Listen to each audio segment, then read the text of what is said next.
We are almost there, folks. Let's crank up the music a little bit on the background. Oops, thanks. That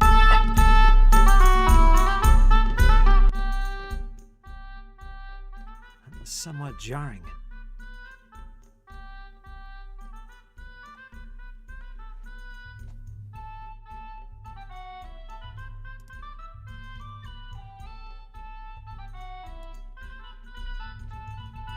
Test. Test, test, test.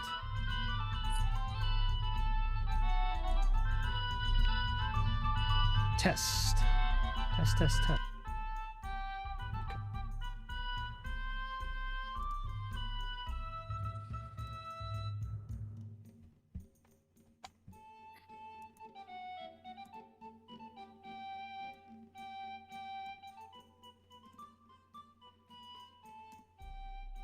All right, we're good to go. Folks, episode 5. Isn't that fantastic? At episode 4, not long ago. I'm still editing that, final edits, and that'll be posted soon as well. But tonight we're going to introduce some new players to the campaign. Abomination Vaults, Pathfinder 2 goodness. I can't wait. We're also trying something new tonight, trying to get the cameras to show up. And if not the cameras, the icons of the players, but it kind of looks half-assed at the moment, pardon the French. But we're going to let that go because we've been sitting here for an extra hour just trying to get this worked out. But yeah, we're going to go around the table and introduce some of these players. We got a full house, 6 players. That's awesome. Byron, say hello and introduce your character. Hello, I'm Byron, and I play a recurring character called Ramirez.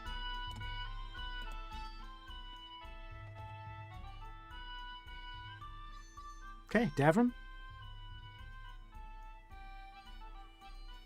Hello, my name is Davram, or Jed, and I play a character named Davram Volpine.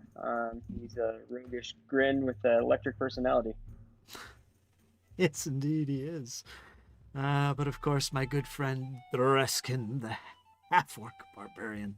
Introduce yourself, my friend.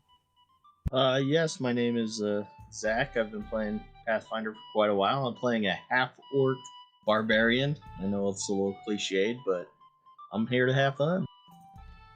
We're getting there. Patrick.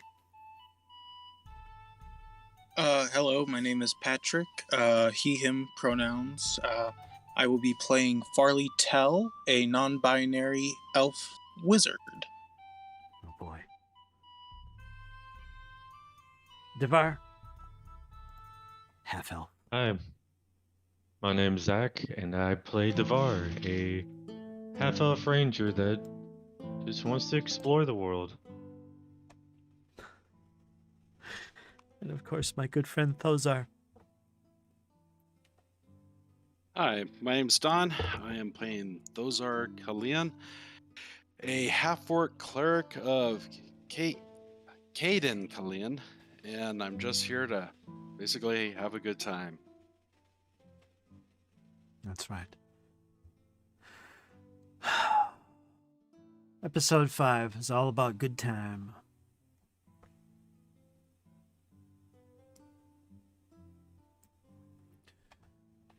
Now, what we're going to do, give me a brief description of episode 3, Byron. From what you remember, just not a whole lot. Just give me a little brief description of what you remember from the last session.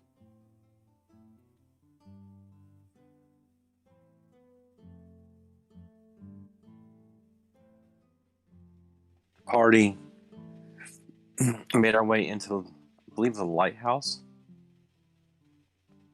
and we had killed a scorpion and went through one of the secret doors, and we found some magical items and we doubled back through a passage chamber, and then we could not decide on whether to proceed forward or go down into the lower depths. And that's the end of the episode.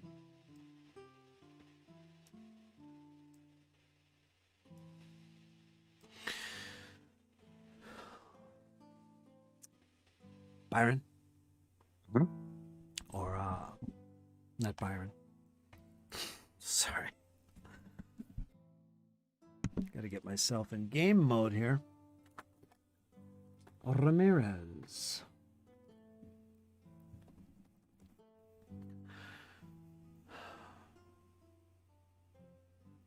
Your eyes open slowly.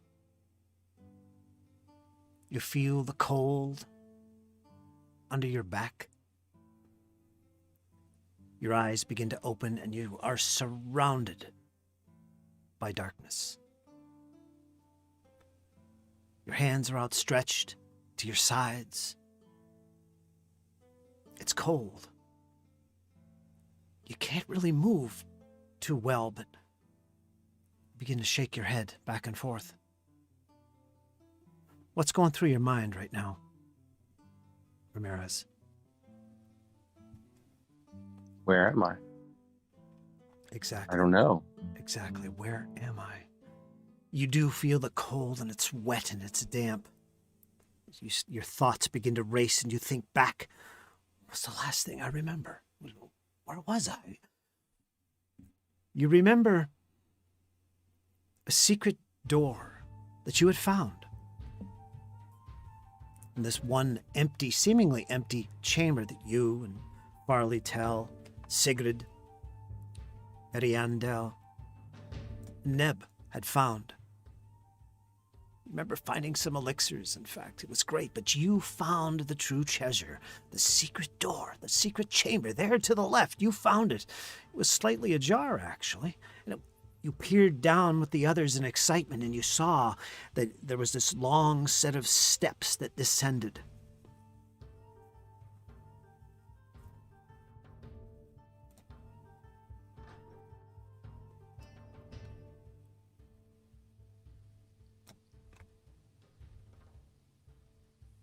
Yes.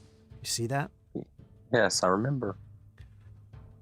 Below you, maybe 15, maybe 20 feet away, looks to be a solid wall, perhaps a door, maybe a dead end. You're not sure, but there's something else there in front of this wall. It looks like a dais, maybe raised 3 feet from the floor. It looks like there's something in at the top, like a bowl shape. Perhaps some water, perhaps, you see? You're not sure.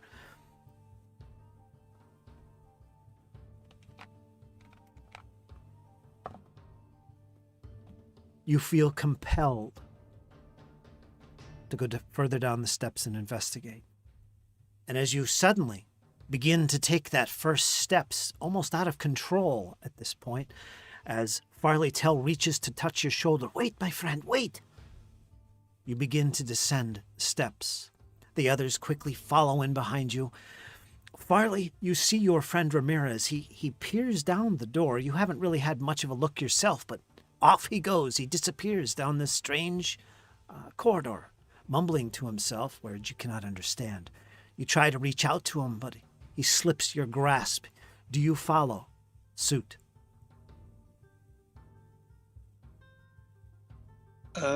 Yes, I will take initiative by following behind him about maybe 5-10 feet. That there's a small enough gap in between us both. But yes, I will follow him. And this, Ramirez, is one of the clearest things you remember at this point.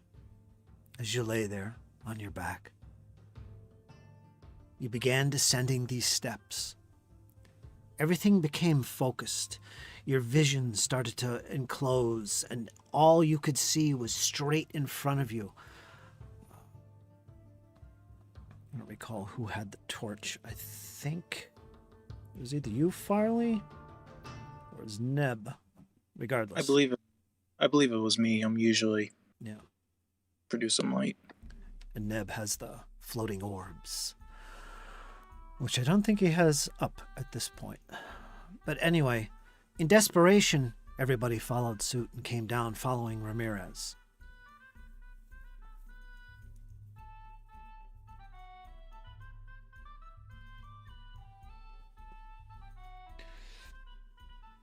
To you, Farley, you have a very strong, with your detect magic, you have been sensing the presence of magic in this corridor, and as you travel down it, it's just out of sight, not far ahead.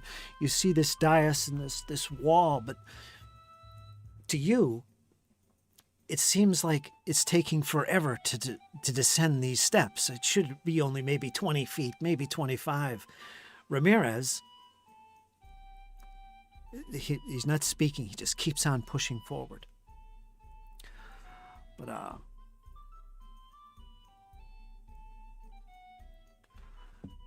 go ahead and make a d20 roll for me, both Ramirez. This is a blind roll. A blind d20 roll, just a flat d20. You could use the dice tray for this. Just click on the d20 and then choose blind GM. And just roll it.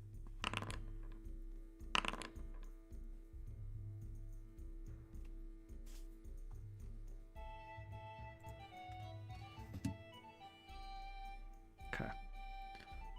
One thing I definitely need to do is change the music.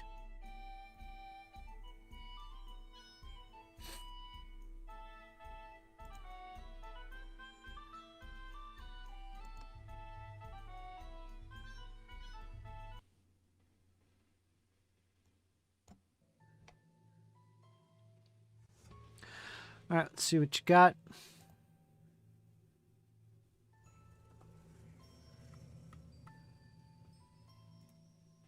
Did you roll? Oh, darn it. Yeah, I just realized my GM's alcove is a player, and he doesn't see what you just rolled. I can't use that screen. So no viewers will see what you rolled, but I can see it.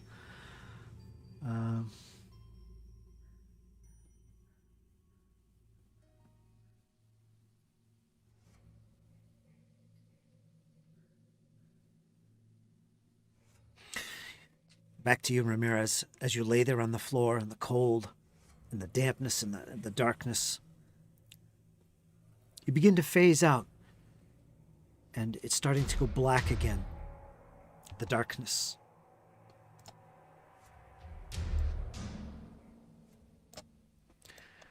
And you shake your head once more, and you're trying to think.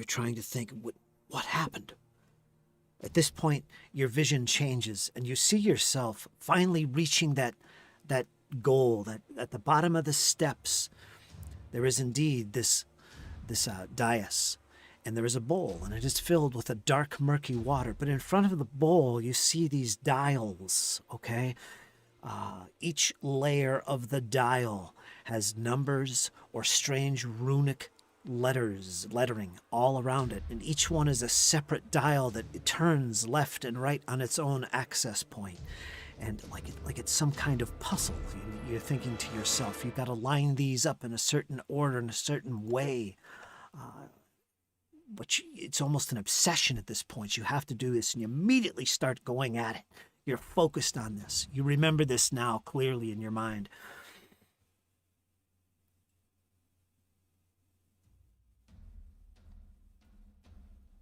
Okay. Farley, not Far. Yeah, Farley.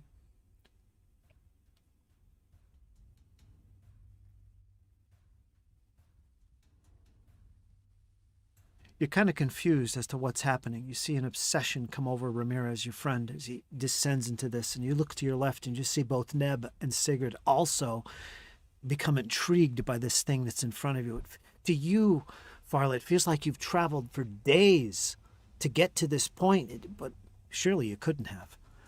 But the sweat's dripping off your head, and you feel heavily and fatigued for some reason. But you look over to Ramirez, and then you see Sigurd and Neb, and they seem to be all looking at this dais, and they're just turning and twisting like they're working on some kind of puzzle. And you call to them, but they don't respond. They don't seem to be talking to one another. They're just in deep thought, muttering things to themselves. And you're not sure what's going on at this point. It's starting to get almost like a fog to you, you feel.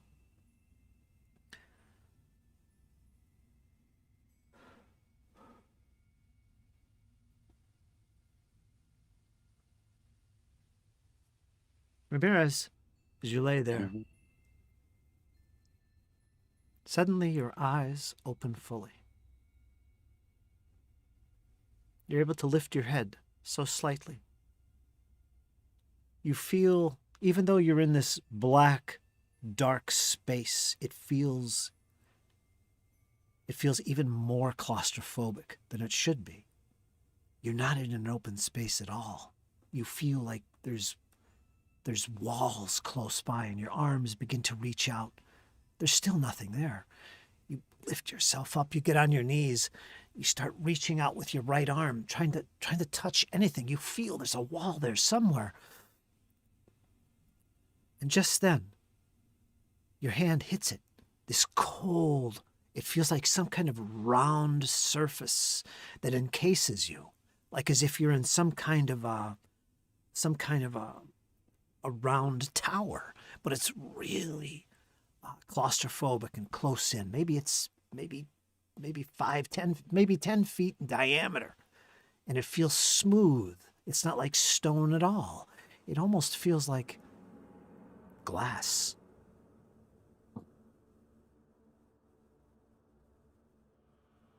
You tap it, and it does. It feels like some type, almost like glass. Like maybe you could break through it. I don't know, but it's solid. What's going through your mind?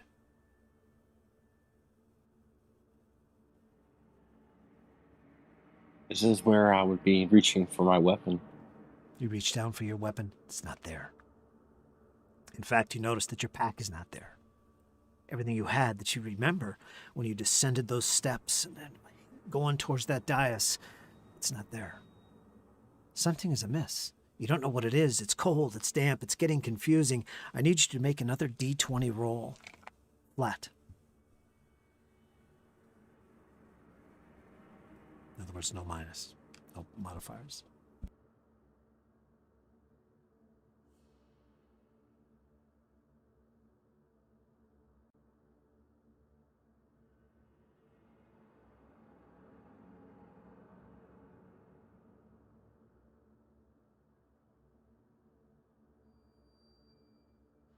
Rolling.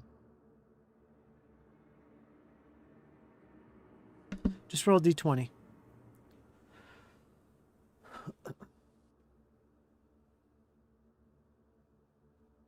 A flat D20 roll, please. I'm pressing the button, but it won't do it. All right, I'll do it for you. Okay. I got it. This will be public. Let's see what he gets.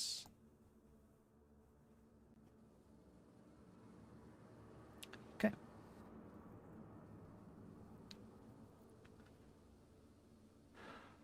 You fall backwards on your butt, basically. Your hands are on your knees, and you take a deep breath. So, what's going on? What happened? You begin to think of your friends Sigurd and Neb, and you start to whisperingly call out to them. Neb. Sigurd. You there? Nothing. Suddenly, a crack of light penetrates the scene. It's a huge sliver, as if the earth itself had opened into some portal to another dimension. It's off in the distance. It looks like some kind of torchlight. And between the light and you see it. Glass. Clear glass. The glass you were touching. It's right in front of you. You see movement on the other side, in the crack and in the light, like a shadow passes by and then disappears. You're not sure what's going on or what you see. You were in blackness, but yet a crack of light enters the scene.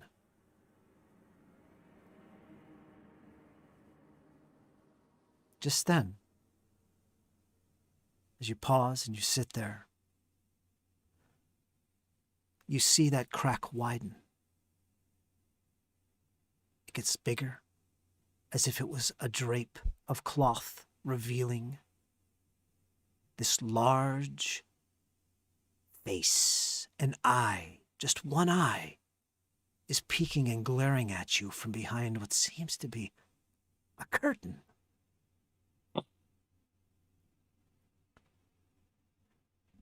And it gets closer. The light begins to fill the chamber, the glass that encases you, and this large face staring at you, not far from you as it gets closer and closer, and you can see the face, this gnarled long nose and this smirk on the face and these old crinkled brows of white and gray, and it's looking right at you, Ramirez. I see you're awake now. Good. And it reaches towards the bottle that encases you.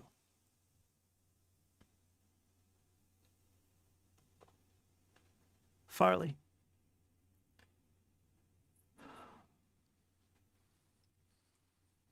You're not sure what exactly has happened or where your friends have gone.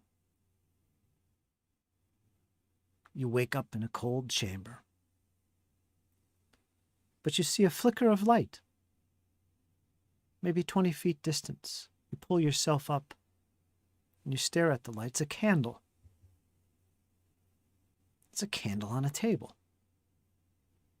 What do you do?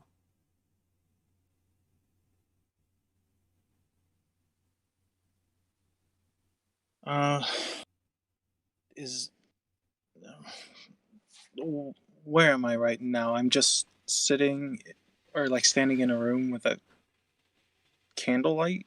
You shake your head back and forth trying to think, where was I last? What happened? I just remember Ramirez. He was just involved. He was working on this puzzle. And I remember thinking that it was like some kind of I think we all agreed, in fact, that it was some kind of a key to open the door, I think Sigrid mentioned. And when they were all working on it. Of course, they didn't say much. These are words that passed through your mind. You do remember that. But then you remember that it just suddenly became very foggy, and you don't know what happened after that. At this point, you have woken up, and here you are in this blackened room, probably a room of some sort. It's a stone surface. You see a desk maybe 20 feet from you with a candle on it, and it's lit. You can't see any walls or anything except where the candle is. There's definitely a stone wall behind it. Do you want to walk up to the candle? First, I want to just reach into my pockets and in my pack, see if I have anything noticeably missing. No, it's all there. You have your equipment. I believe you have a staff too. Yeah, you got your staff. It's all there lying next to you. You can pick it all up. Everything you remember you have at hand. Okay. Then, yes, I am going to go to the candle. All right. You begin to walk slowly towards the candle, somewhat confused.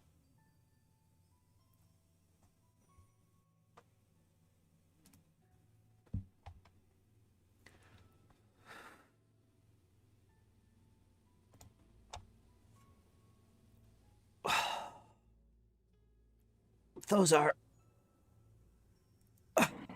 It's kind of late in the morning. Trying to think what happened last night. You did quite a bit of drinking, if you remember. You and Davram. That new fellow, Dreskin. That big guy with the big maul. You're thinking about that. You walk over to the window, peer outside through the curtains, and you see that it's pretty cloudy and miserable day, actually. There's a slight drizzle going on. This far contrasts from what the other day was like. A nice, beautiful, sunny morning it was. But you do smell breads and bacons once again. It's still morning. It's time to get yourself up, and what would you like to do?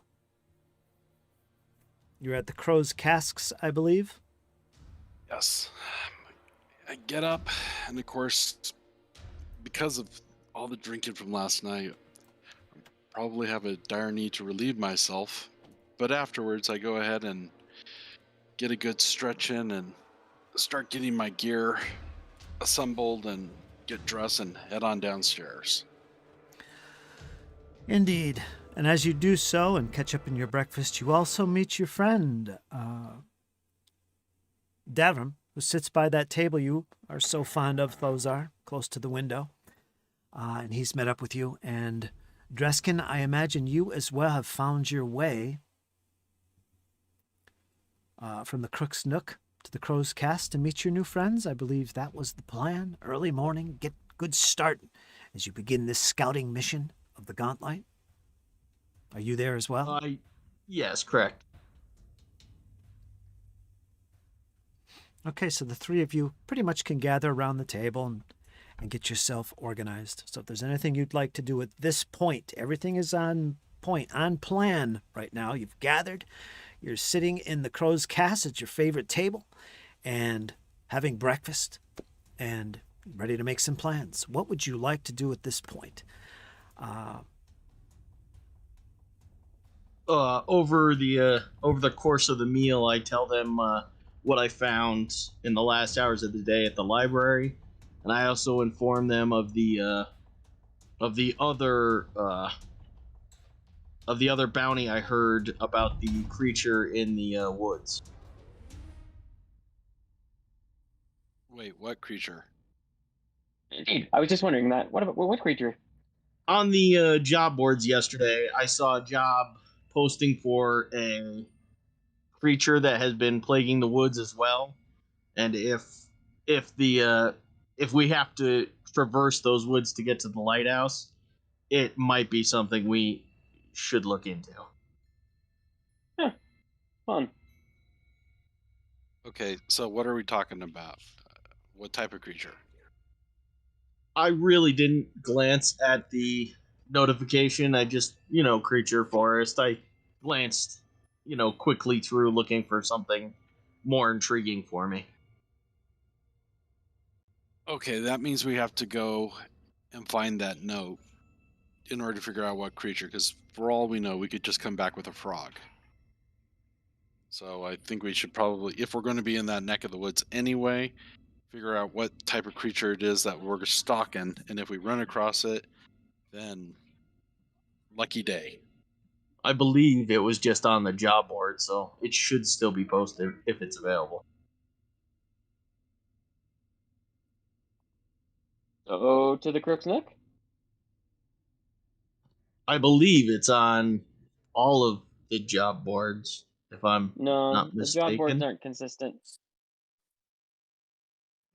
Well, then let's, finish our meal and get to it. I mean, I didn't see it when I was looking at the job board here, at least yesterday. Last night.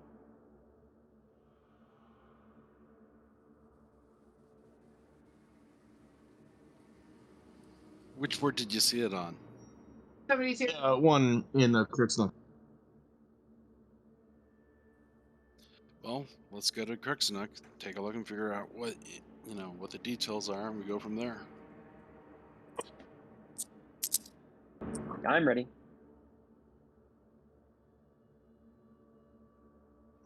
And off we go. So we go into the Crook's Nook? Correct? Correct. All right, what were you looking to do? Again, remember, it's probably about mid-morning, about 3 or 4 hours after sunrise, so there's not much business, not many folks on the streets either. We're hoping to pick up this bounty that Dreskin is talking about that would be on the board at the Crook's Nook. some kind of creature that's in the woods to the north. If I remember correctly, it was mentioned that it had feathers or something like that. That was a rumor. It was not a message, it was a rumor. Yes, that was. My mistake. Yeah, it was from the gathering information. Mhm. Okay, disregard then. We'll just take in the information that there's a potentially feathered creature supposedly causing havoc north that he was able to gather from random people, Mhm. right? Yeah, that's what he Exactly. gathered. That's what the There you go. information he gathered from what folks were in the Crook's Nook at the time. Sounded like some kind of hazardous deal. A little bit of risky going to the north of the forest. Well, if that's the case, I'll pound down the last of the bacon and a couple of pieces of fruit and say it's time for us to probably get on the road anyways, unless we want to waste the entire day. Okay. So at this point, if you'd like to garner up some supplies, whatever you might think you need, you can purchase those. Everything available that's common in the main core rulebook, you can purchase for the coins listed there. You could simply look them up in Foundry and deduct the coins. So I'm just going to grab my traveling backpack. Well, I already have it down. Everything that I need and I can't afford is already here, so. Awesome. We have some, not much, but some spending money from Ren for the quest itself. I think I'm fairly well set for the road and travel, and even for a few days out. I can't think of anything else I would need. How are you sitting on supplies? I have what I can afford. I'm in a couple days worth of food. Got my Joshua! bedroll, so it is what it is. Then I think we're as set as we're going to be.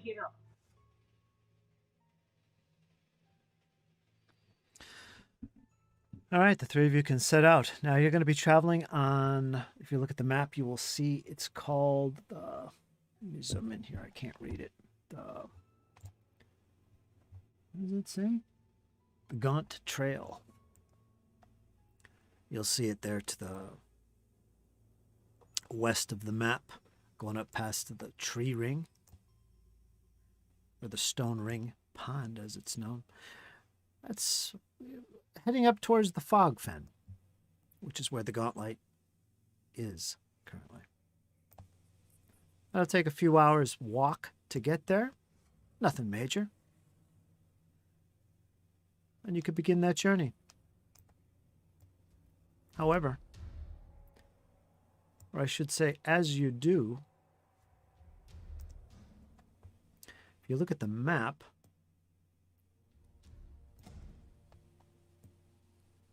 doesn't my ping work? Let me try it with 3M cell code. All right, see where I'm pinging there? Yeah, you get to that spot right there, that little crossroads. It's there that it catches your eye off to the right. Place you've heard of. It's called the Stone Ring Pond. You see this pond. And there is indeed a ring of stones around it. I don't think any of you guys have actually seen this really up close, but you can see it. I went reading there. Oh, did you? Okay, that's right. Yeah. So you know what's going on, but the others, I don't think you have. Doesn't seem to be anybody there at the moment. You don't see any gathering of druids, as it's rumored to be. But yes, there is a little ring, and it does stand out. Do you want to visit it or anything, or do you want to keep moving forward? And time isn't wasting. I see no reason to stop right now. All right. But before we get into the forest, I'd like to offer my companions my services to scout before the trail, so they, so we can see if anything is coming up. Yeah, Dreskin, sure. You can take the lead. All right, let's have that marching order. like Dreskin's going to be up front. And I'm fine either way. Thozar, you want to take the middle or the back? Doesn't matter to me. I mean, how wide is this trail? Can we walk side by side, or is it single file? You can side by side if you want, depending Let's on the just spots. do side by side then. Yeah. Sounds good. So who's on the left? I'll be on the left. Okay. That's right. I'm always right. You're on the right, and Dreskin's in the middle. Rawr. Of course you are. All right, good to know. Okay, you make your way up the trail. Now, at this part, right before you get to the woods, it does actually start to narrow as you get to the woods. But you can move side by side at this point. No problem to change your marching order. And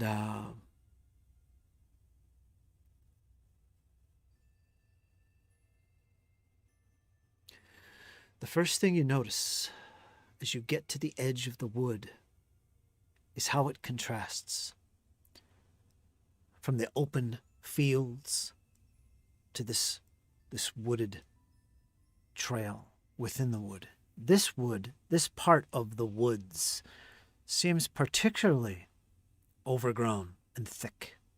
And any sunlight, and there isn't much today, it's very overcast, doesn't really peek through as much as you would hope. It is kind of a dark, eerie trail. You begin. You continue on. The rain. I will go and cast light on the end of Dreskin's staff or maul. Okay, that could be useful. An aura of light surrounds you now for all to see. It lasts for 24 hours, basically. You're good. You keep track of that. Yep.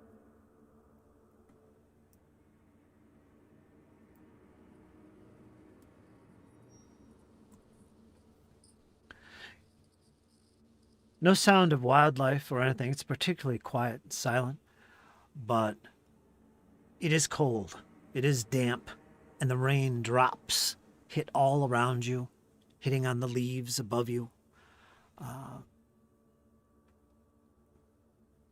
Occasionally, there's an open part of the road where what sunlight can come through. It's not dark. It's just, it's just overcast. Imagine how a dark woods would be in an overcast day. But I will say one thing. To your left and right, there's a lot of undergrowth, all right? It would be slow going indeed if you moved off the road. So you notice that. I'll ask all three of you to give me a blind perception roll, just to see if anything is spotted on the way. You go ahead and make those rolls. And did somebody say they were scouting? Yes, I was scouting. Okay. Okay, scouting.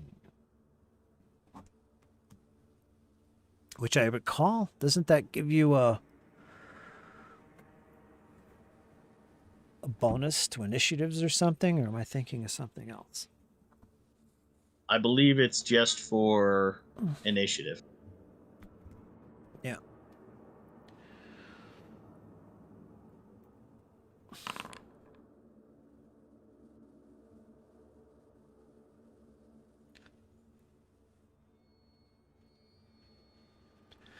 You make your journey. It's 1 hour into it. Imagine yourself a third of the way. It's closing in on afternoon at this point. And Davram, from the very get-go, it has been unsettling. You feel the eyes upon you. Even though there's nothing you hear or see, you feel like you're being watched. Classic, isn't it? It's just so classic. First big journey out to do a little scouting mission. You're being watched. That's what it feels like.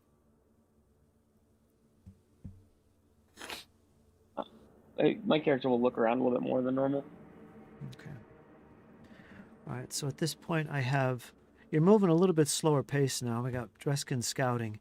If anyone else wants to do anything else, exploration actions, let me know. Otherwise, we're just going to keep moving forward and so on and so forth. in the marching order. Just keep moving forward.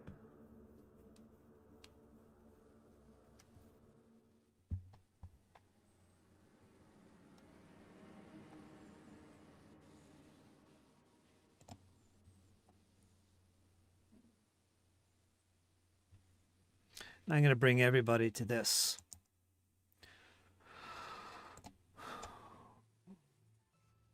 Including Farley. You guys will have a little bit of a better visual.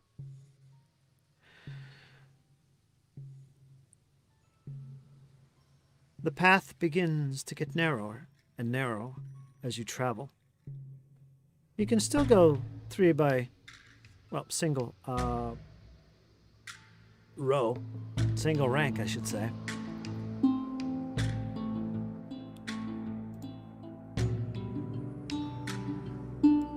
I'll take the rear then. Those are does. Okay.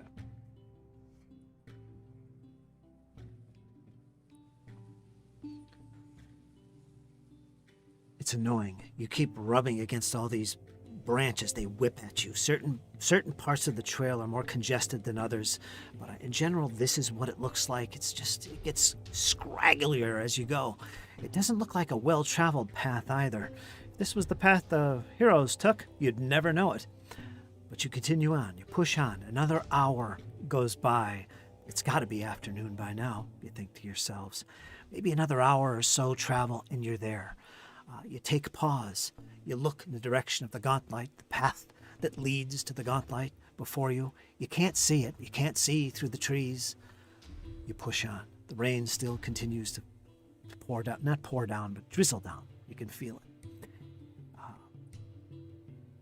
Suddenly, you hear what sounds like a crash in the brush, maybe 30, 40 feet to your left. Dreskin, you turn, and you look. You see nothing. Keeping your eyes out, you push on.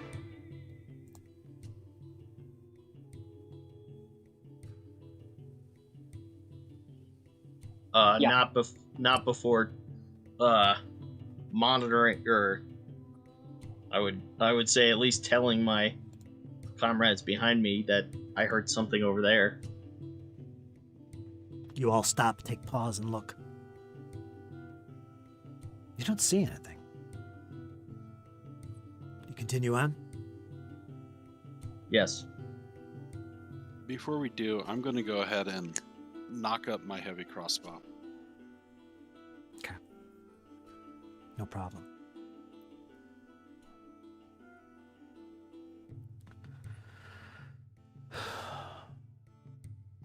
Devar, Yes. you never felt comfortable. You've always felt claustrophobic, in fact, inside of civilized places like Atari. Once again, you found yourself outside in the woods, in the forest.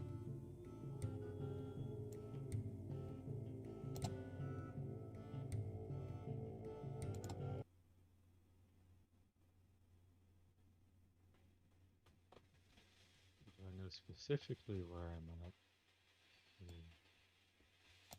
Just somewhere random. Your volume seems low. Let me go over and see if I could fix that. Oh, is this better? Much better. Okay. Yeah, I just had to adjust myself. All right, let me turn your volume up anyway. Boom. You're getting soft-spoken there. I couldn't hear you. You found yourself in the woods outside of Otari, preferring to keep yourself distant from it all. It's a wet day. Doesn't bother you. You set a little makeshift camp up off the path there. Looking at, well, you don't have access to the map. We'll assume you're off the path on one of those trails. We won't say which one. Doesn't matter at this point. But describe your little setting here. What have you done? Have you made a little comfortable place to stay? Is this just a thing that you'd want to make permanent? He made himself like a throw together lean-to, like with some old animal furs that he has for like the roof and everything mixed in with the leaves and the branches, and probably just cooking up some rabbits right now.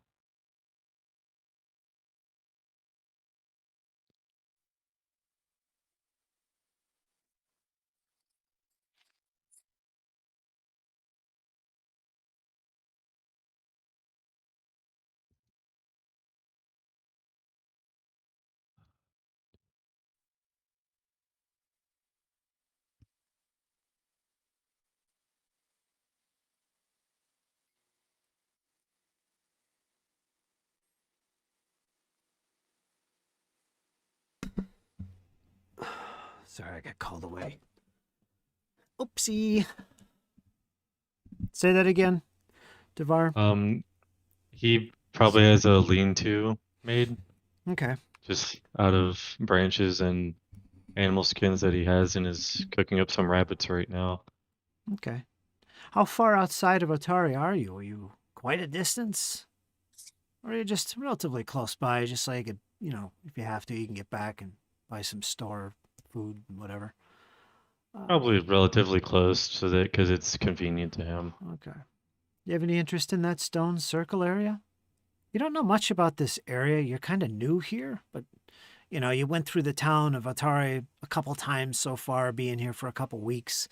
Not to your taste, but you know where certain places are if you need be. But you moved off into the woods a little bit, and you noticed that stone circle pond. The only information you know about that is what it says on the map. You could garner some information on that. But if you have any interest in that, let me know. Yeah, I don't think he'd have any interest right now. Okay. It's just nice to look at from a distance. Yeah, you're right. All right. So this is where you've pretty much been staying, and you prefer it that way. What exactly is going to be your next move? You're not sure. You're still wondering about life and what it has to offer. You're half-elf, correct? Yeah. Okay. So, yeah, life is a little confusing. You're still trying to get your bearings in life to begin with, but you do find yourself here at this moment. Perhaps a little fire is burning. Do you have it lit? Oh yeah, he has a fire going. Okay. Keeping yourself sheltered and warm. All right. You're enjoying the morning. It's about actually late morning, early afternoon at this point. You can see through the leaves above. You got a little spot where you can look up. It's not as thick here, of course, but you can see the positioning of the sun in the sky, even though it's very overcast. You know where it's at and the time of day.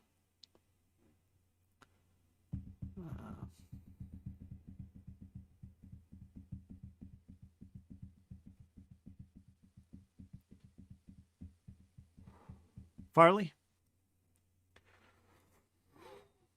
You finally reach the table. There, the flickering glow of the candle lights your face. You reach down and pick it up.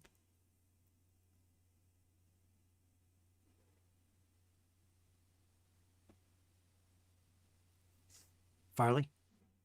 Yep. You reach down and you pick it up, and it's got a little brass stand for it, so it's sunken in there.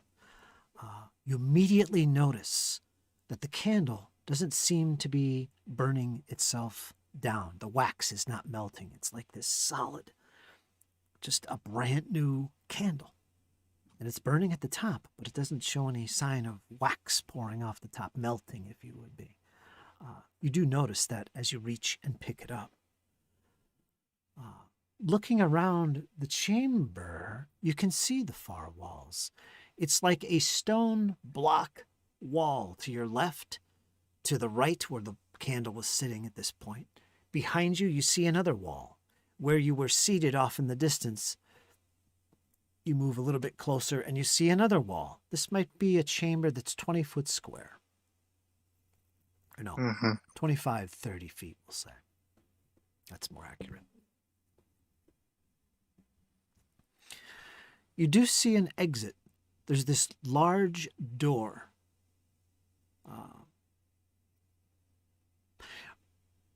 Opposite of where you were standing currently. All right, you're at this little table. If you turn completely around and face where you were sitting, there is a door. So you have to go walk. If you walk back towards where you were originally sitting on the stone floor, you will see that portal. And it's a big wooden door, iron fittings, and in the top at head level, there's this hole with bars, maybe 4 or 5 vertical bars going up and down. As you get closer to it, you don't see a handle, but you definitely see the door itself. As you move closer to the door, you see that indeed there is no handle to grab hold of. This is some type of prison door, cell door. There's no way to get out. You reach, you push with your left hand, the right hand holding the candle. The door does not move, does not budge. Do you want to bang on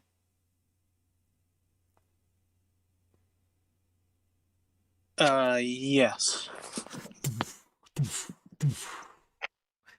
You can hear it echo in the corridor outside the door. You peek through the bars and you can see left and right, holding the candle close, not to burn your eyebrows, but you can definitely make out more stone block surfaces in the walls. It's some kind of corridor. It looks like it might be as much as 10 feet wide. So 10 feet away from your door is the opposite wall. And if you look carefully, you make out what might be another door to your right. And peer out to the left, you'll see there might be another door, possibly to the left. What's going through your mind?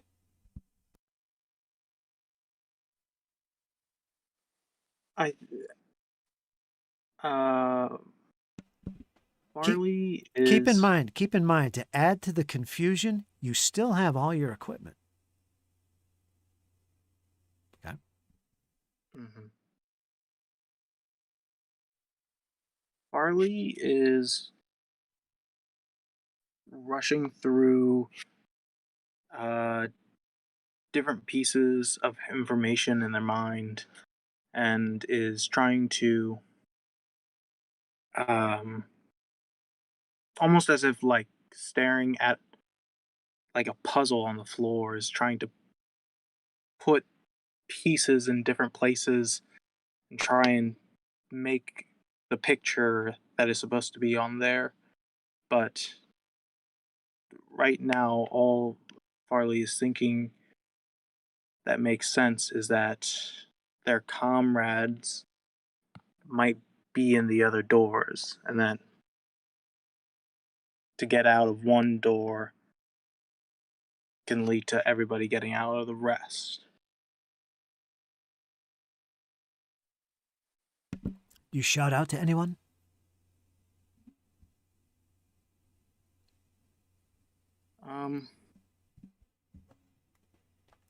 No.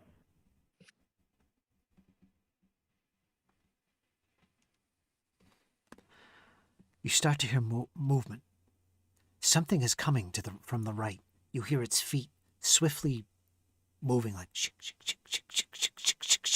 getting closer and closer. It's coming from the right side of the corridor. You look down through the portal and you can see that it's a dirt floor. It's not stone, but it's dirt.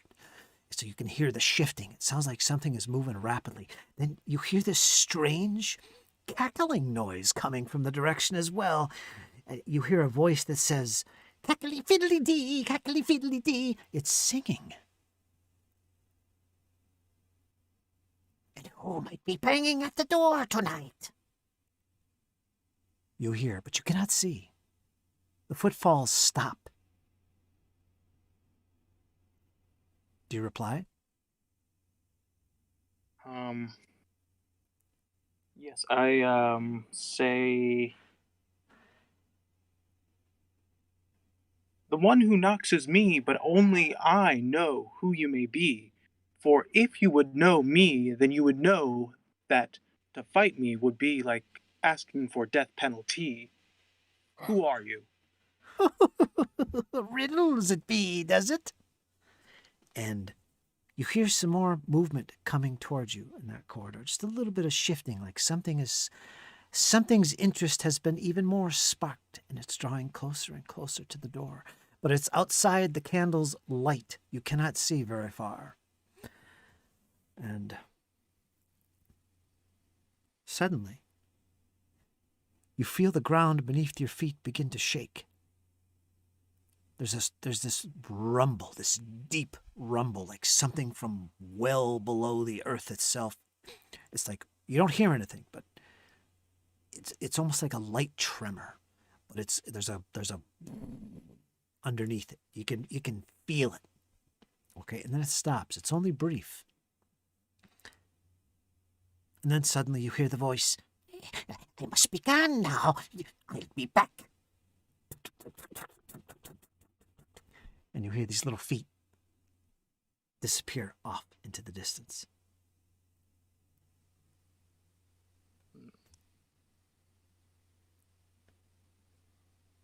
I wasn't able to see the creature or whatever it was, right? No. Okay. Never mind, then I can't do that. Okay. Then I believe Farley is just going to... Now that the creature is gone, is now going to start calling out for their comrades. So they're going to start shouting down, "Ramirez, yes, Celeste." Your voice echoes and echoes through the chamber. "Ramirez, Ramirez, Ramirez, Ramirez." You pause. You hear nothing. Just the echo of your own voice.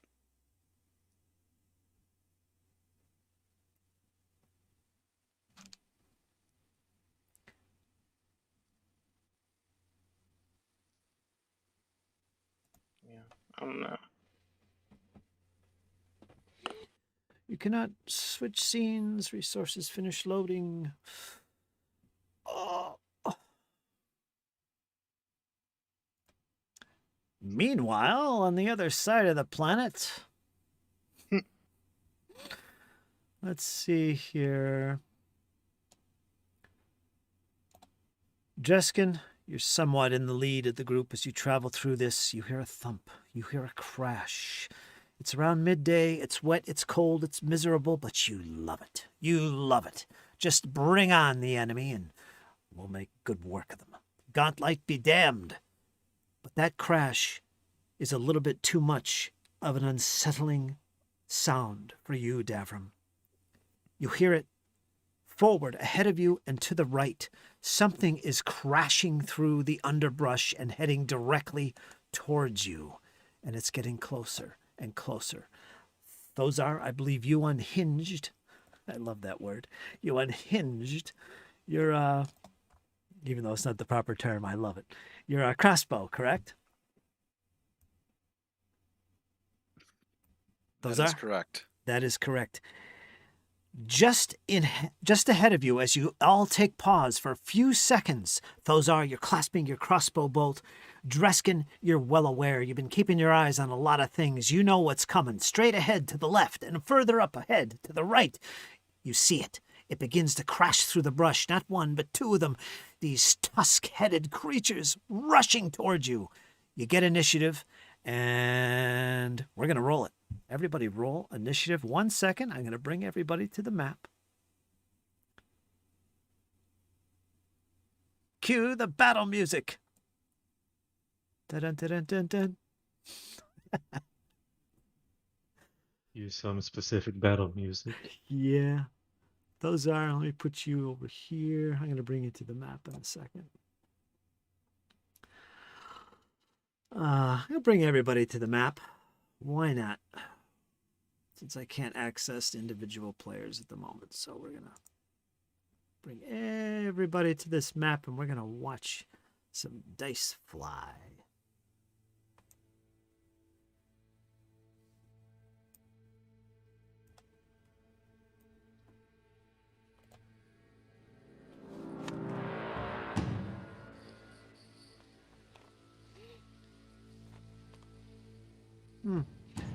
You guys can't see this map, can you?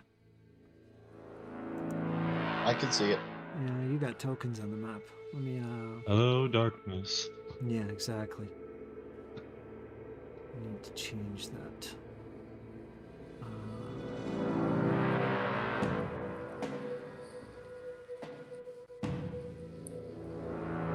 I'll tell you what, it's just a open wood. I'm going to turn off token vision so everybody can see this.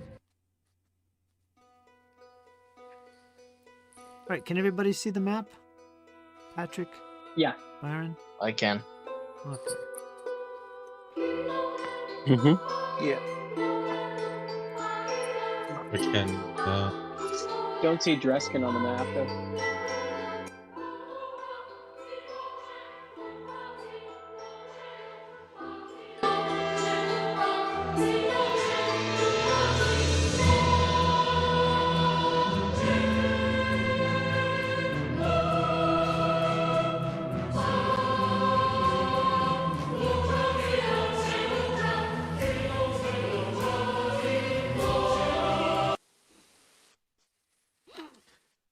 Not exactly the music I wanted to cue.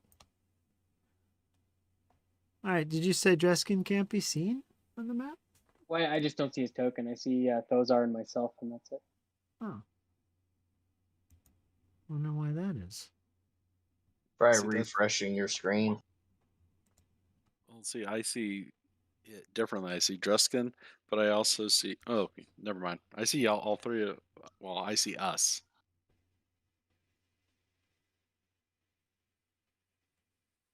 It's just not loaded.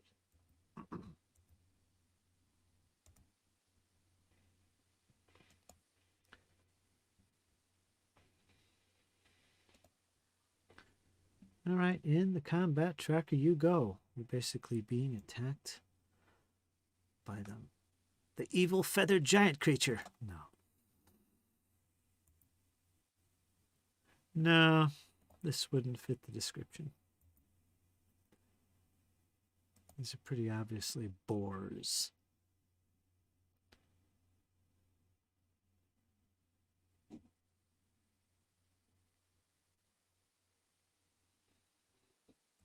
Okay, do you guys get a bonus for the scouting? I'll have to look it up. I don't remember what scouting.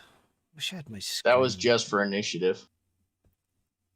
Which is what? A +1? What is it? It's a +1 to initiative. All right, so you guys roll your initiative, and I'll give you a +1. It's everybody in the group, right? Correct. So go ahead and roll. And I'll give you a +1. I'll put it in. Just go to your, remember to right click on the encounter tracker. That'll bring it out for you. I don't know if you could click on the carousel thing I got at the top of the screen. I don't know if you can.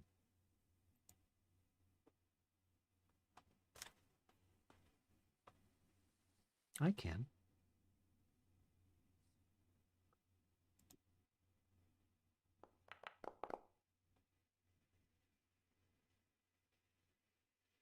So Davern, go ahead and roll. I did. I got a 25 on my initiative.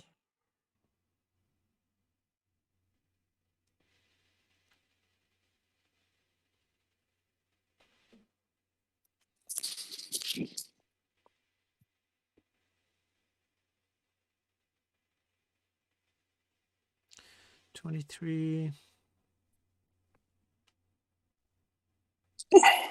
I don't see the 25. Try rolling it again, because it didn't, I don't see it.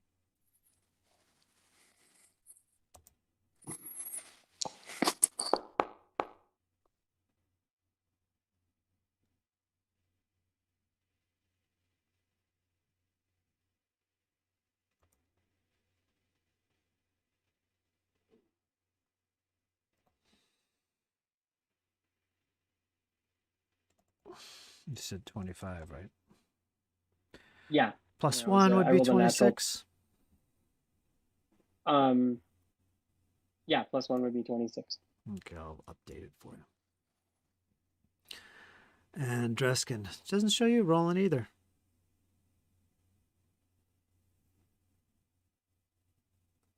Do you know how to do that? Right click on the combat tracker. Yeah, it shows me having 22, but I'll re-roll. No, I'll go ahead and roll it, and I'll put it to 22.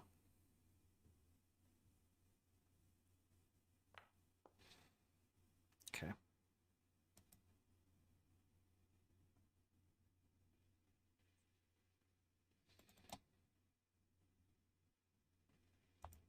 I don't want to open this.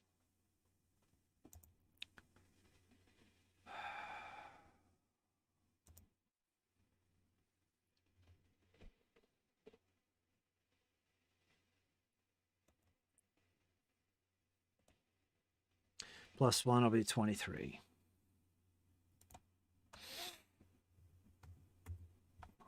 Okay. And did I give everybody their +1? Thozar, did you get your +1? I got you. Nope. No? All right, so you should be 24. Update participant, give me +1, so it's 24. Okay, there you go. All right, and we'll begin this. Dun, dun, dun, dun.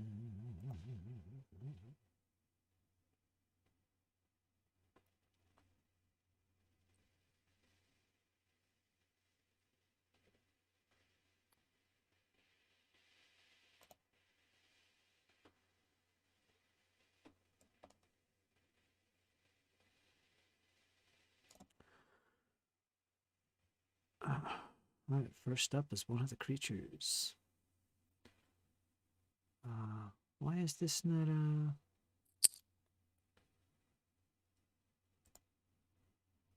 The game's paused. Might be part of it.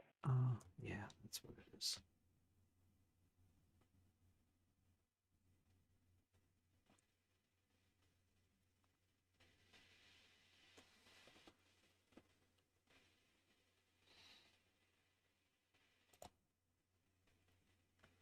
No, I don't want to go back. I want to go up. Where's the turn circle? Oh, there it is. All right. I don't know. Either it's lagging or what. But there we go. We got that one boar crashing through the underbrush. He's up ahead first. And let's see. Now, if you want to move through the wood itself, it will count as difficult ground, so it's going to cost an extra 5 feet per square. 10 feet, essentially. So keep that in mind. If you stick to the open space on the road, it's only 5 feet. Yeah.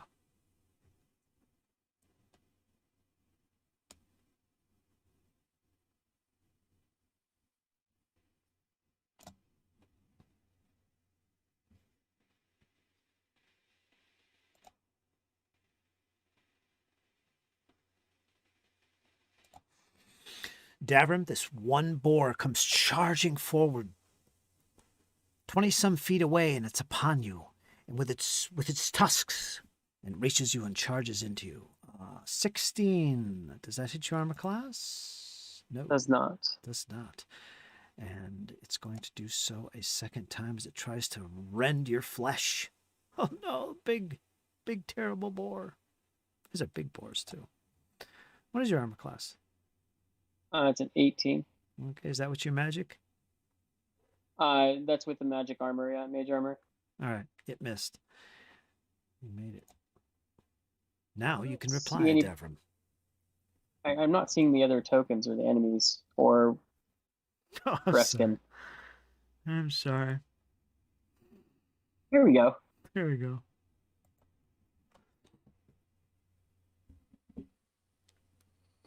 Okay.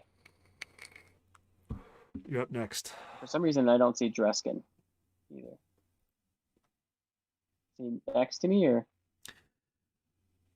Yeah. Right here. It's directly to your left. There we go. Now I see him. All right, let me get this Okay. one off. And then I'll move him back next to you.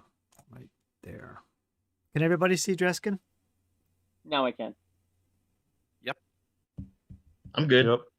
Okay. Go for it, Right. Tavar. Or no? Davram, sorry. I will. The first thing I'll do is I'll go ahead and cast Shield. I'll throw that up. My AC will go up by 1. And the second thing I'm going to do is I'm going to bring my fingers together and do an electric arc between these 2 boars. Okay. So they need to do a save reflex DC 18. Both of them? Yeah.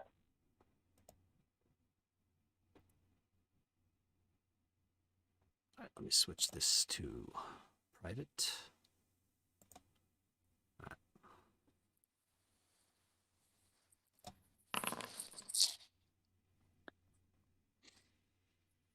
Failure. First one fails. DC 18, correct? Yeah.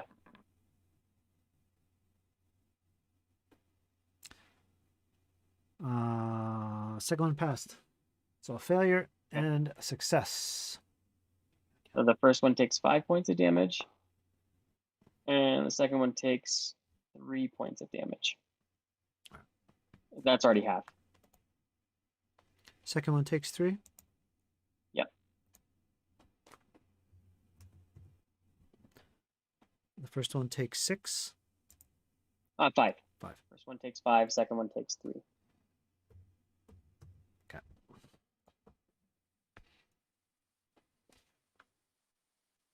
Can you guys see how much damage was dealt to each of them tokens or no? Yes. There's a little number there. Yeah, I Yeah. see it.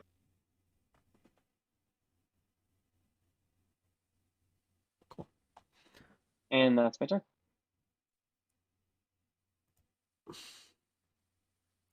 Those are, you were prepared for this, more prepared than those would think. You had your crossbow at the ready. You are in the rear. Dreskin to your left. Your new friend, well, they're both your new friends. Well, your new friends are in front of you. What are you going to do? They're kind of in the way. But these creatures are rushing out of the forest. At least one has made contact with Davram. And he's currently engaged with it. Electricity crackles the air. You smell it. You hear the pig squeal. What do you do? The pig or the boar that is not engaged, do I have any sight to him right now? You can see him. He's coming right out of the brush. He's kind of covered. But also Dreskin is in the way. If you shot at him right now, he would have a certain level of cover. Let's put it to you that way. Be a difficult shot.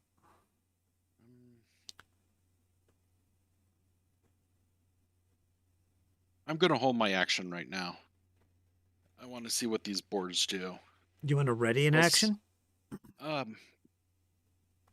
want to, well, I don't recall if there's a delay where I could, because I don't want to ready anything. I just want to see what Dreskin does after the boars do what they do and what he does, and then I want to be able to act.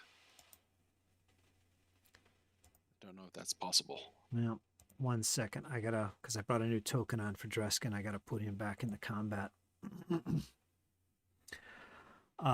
you remember what your initiative was? I think you could scroll up in the chat and see what your roll was, and I'll just add +1. I had to add you to the combat again, Dreskin. Get you back. It in. was 22 with a +1. All right, let me roll here for giggles. Where are you? So 23. Okay, we changed Correct. Change that to 23. I also don't see where the boars are. You don't see their tokens either? Well, I see them. I see one 15 feet up, 5 feet left, and I don't see the other one. There's one directly in front of me. And then there's one in that knight position that you just said. Let me try to refresh real quick. He's literally 5 feet away from you. You could actually attack him from here. All right, back to you, Thozar. You could ready an action. It takes 2 of your actions and ends your turn. Basically, what it allows you to do, you state what the trigger is, and you'll get 1 action when that's triggered. For instance, when the boar comes out of the brush, I will shoot 1 action, the boar. However, Dreskin is still gonna be in the way, so it's still gonna have some cover. You could do that. Another ready action would be, well, I'm going to turn around and run if that boar comes out of the brush. Can do a stride to run off the map.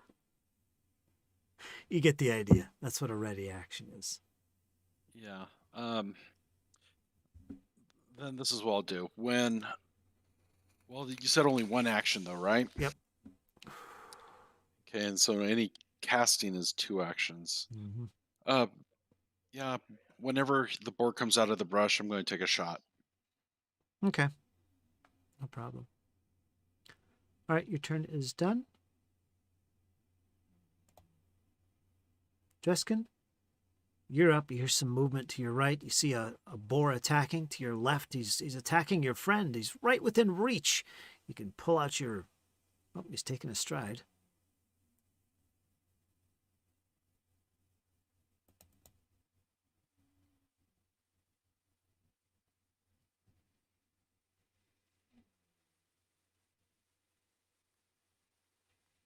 Okay.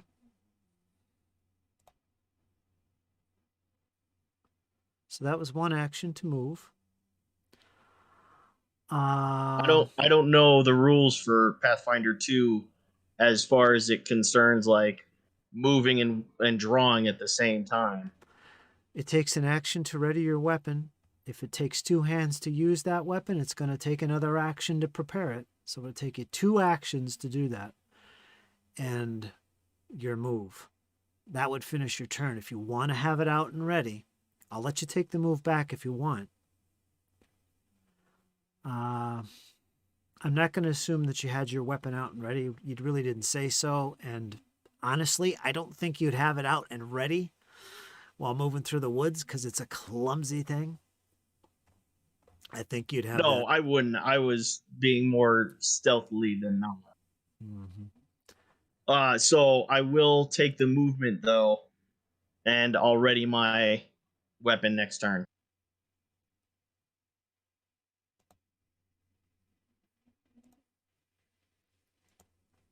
What is that condition on your token? What is that? That little X? I have no idea. What does it say?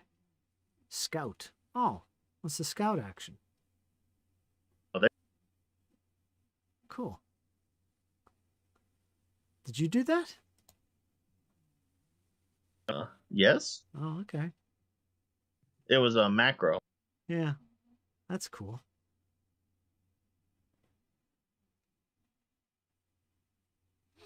All right, so you strode, pull out your weapon for 2 actions. You are ready to come down hard on that terrible little pig attacking your friend.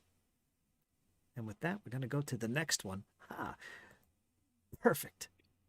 Dreskin moves out of the way just in time. It begins to reveal itself coming out of the brush. It gets to right about here. Thozar, it's now revealed. It no longer has cover. I'll let you take a full-on shot.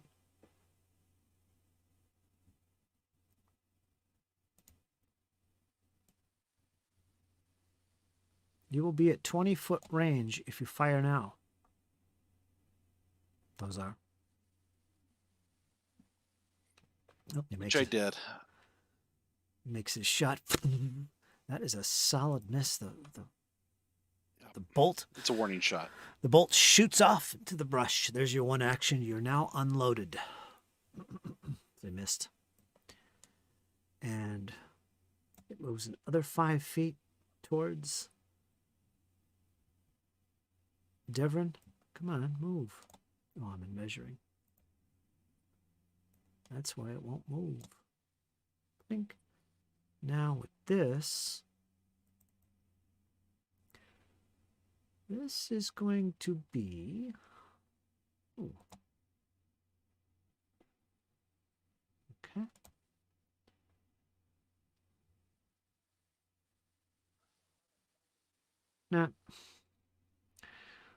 Not quite moving far enough.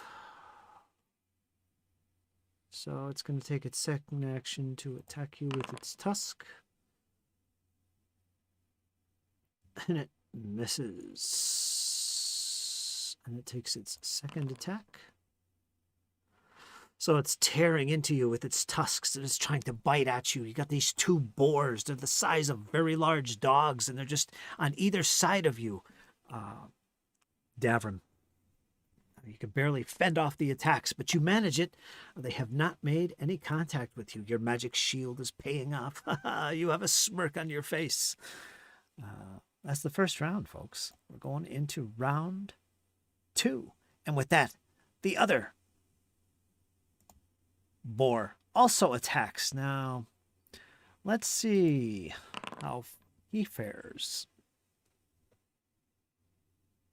Oh, your armor class It's a 19. It says 18. Why does it say only 18? Yeah, because for some reason it cycled in the carousel back to my turn, showing as my turn. Yeah. So that expired my shield.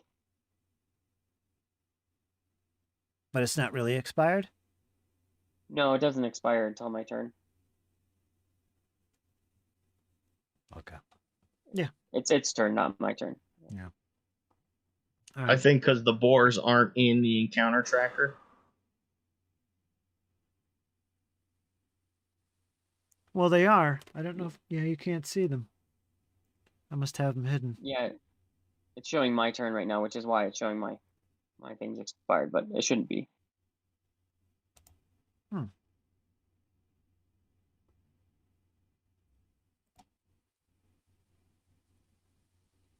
Anyways, AC should be 19.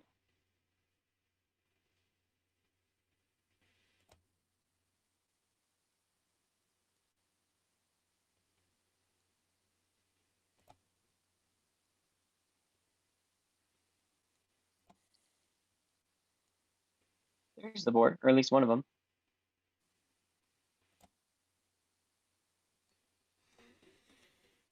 Yeah, that's where they are in the initiative order, too. I had them invisible in the tracker for some reason. Okay. All right. It definitely hits you. It's not critical hit. Let's roll some damage. It makes contact with its tusking attack. Oh, no. It tears into the flesh.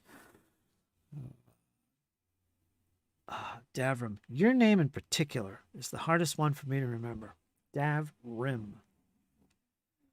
Devar. Dreskin. All right, you're going to take some damage here, my friend. Piercing damage.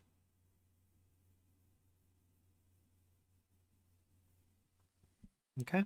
I'm gonna go ahead and use the action to raise the shield and soak 5 of that damage. Okay. Take some damage on the shield. Yep. Or is that your magic shield? That's the magic shield. And is that automatically done when you do that? Yeah, it's like, and then it's gone. I can't use it again for 10 minutes. All right. So adjust your hit points. Give yourself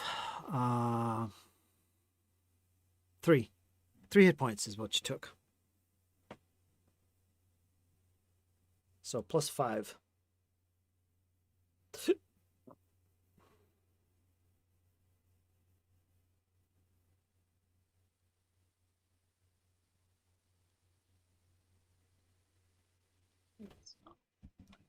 Can you do it? Oh. There we go. Thanks. There you go. You're all good. All right, that was its second attack. Let's get one more action. Oh, it's flanked. It's going to take a 5-foot step I'm just going to put itself right here. Dreskin, you don't have attack of opportunity, do you? I don't think so. That's the fighter. All right, it moved 5 feet anyway. It's on your other right-hand side now, Davram. Yeah, it could have moved again and got a flank, but it's not going to do that. It's not that smart. Anyway, it does kind of pull away from the big barbarian, the smell of orc. And that's it. Next up is going to be Davram. All right. I will again bring my fingers together and light both of them up with an electric arc. You will. DC 18 basic reflex save for both of them.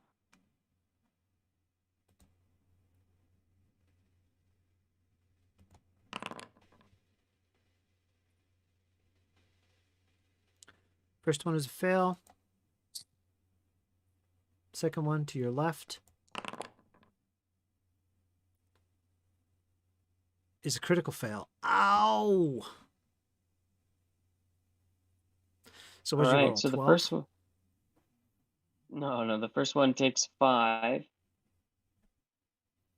And the second one takes maximum damage, which is 16 as a critical fail.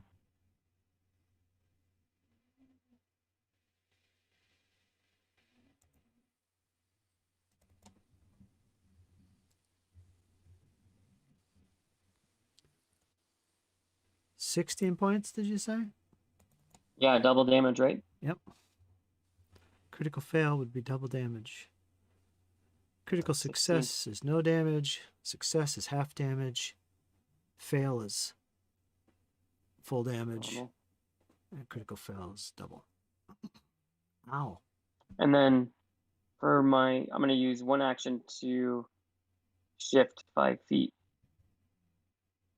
Okay, sidestep. Let's see here. Schleek. Actually,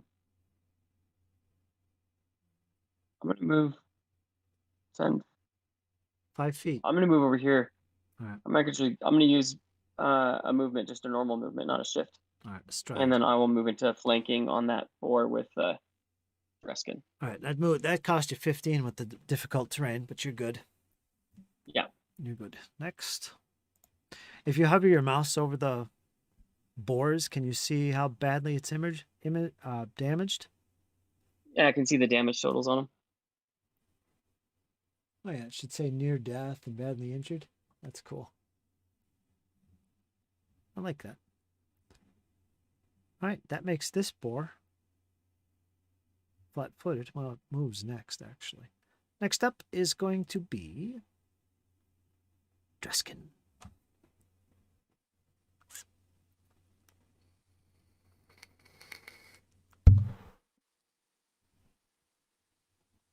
Did Thozar not go?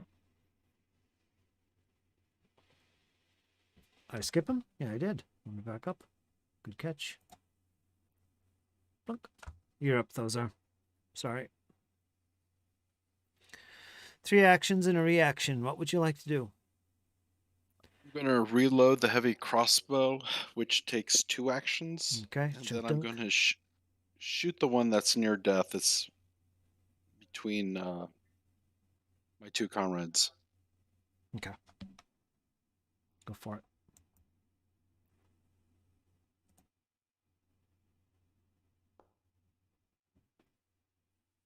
Ha! Ricochets. No. It sinks into the earth beneath his feet. You missed. All right, you're done, I believe, with an empty crossbow. That I am. Okay, there you go, Dreskin. You're flanking with your friend Davram on the other side. Your weapon is at the ready. It's already ready. You can lay into this beast right now with an attack. Remember, you're not raging. And you are clumsy, which is already factored in. You could rage for an action. That'll take full advantage of your thingamajiggy there, your big club.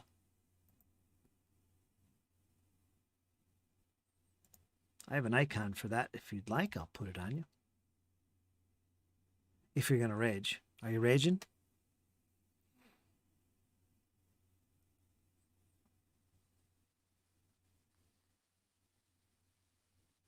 Dreskin, you there?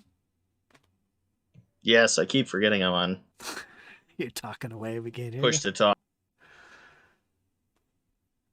So yes, I will rage, and I'm gonna attack the one near death. Okay, so you're raging. And Correct. you're going to spend your second action to attack. Go for it. Make your attack roll. This is flat-footed.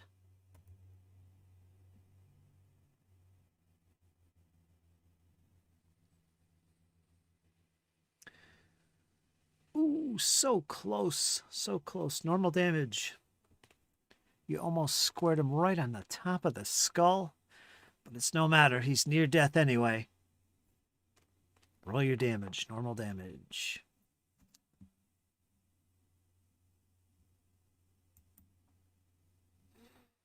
Let me see here. Which one is he?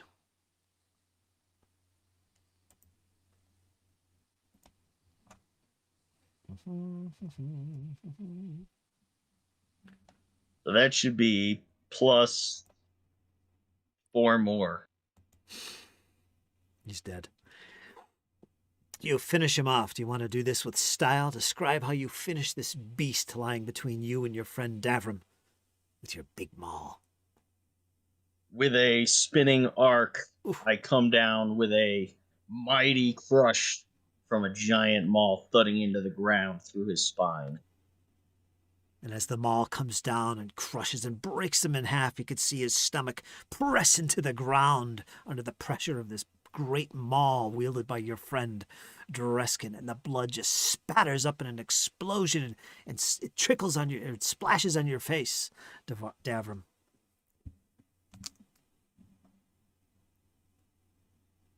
You have one more action, Dreskin.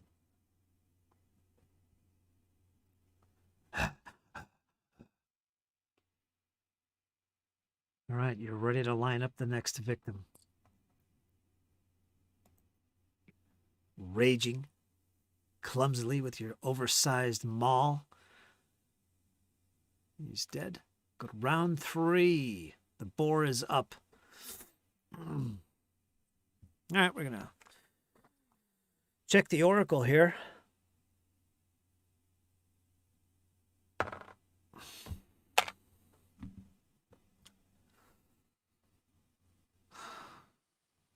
Right before it comes to you, Thozar, to make an attack, it takes pause as it hears the squealing of its mate, perhaps, who's to say, but it stops in its tracks, looks over and looks behind it, and sees the orc coming. It begins to back off a little bit through the brush. It looks a little bit shaken, and as it does so, it makes its way off into the brush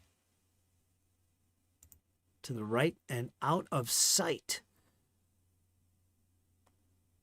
This is thick brush. Now, if you want, you can pursue, because it has spent its actions disappearing into the woods. What would you like to do, Davram, at this point? If you want, you can chase off after him. Every 5 feet in that woods is going to be an extra 5. There's no telling how far away it is at this point. No, I'm gonna look down disgusted at the blood that spattered my front and cast prestidigitation to clean myself off. All right.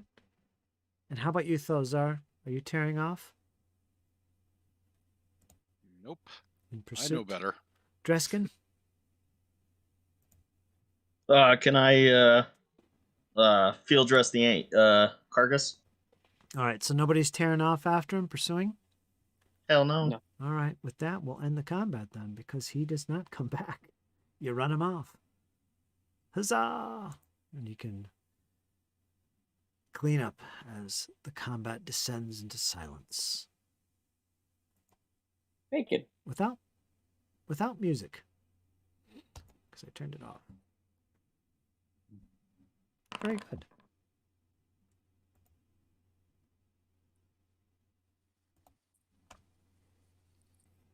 I'm going to bring you back to the other map. Maybe I shouldn't have done that. Can you still access your stuff? Your character sheets? Yes. You tell me when you're done and I'll bring you back to the other map.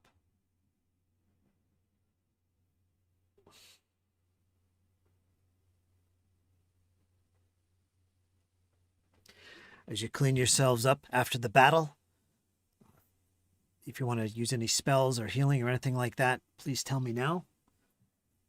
No, but I want to dress the animal. All right. That'll take some time. So I'll take some time. a survival check. Go ahead and make it. You want it blind or public? That could be public.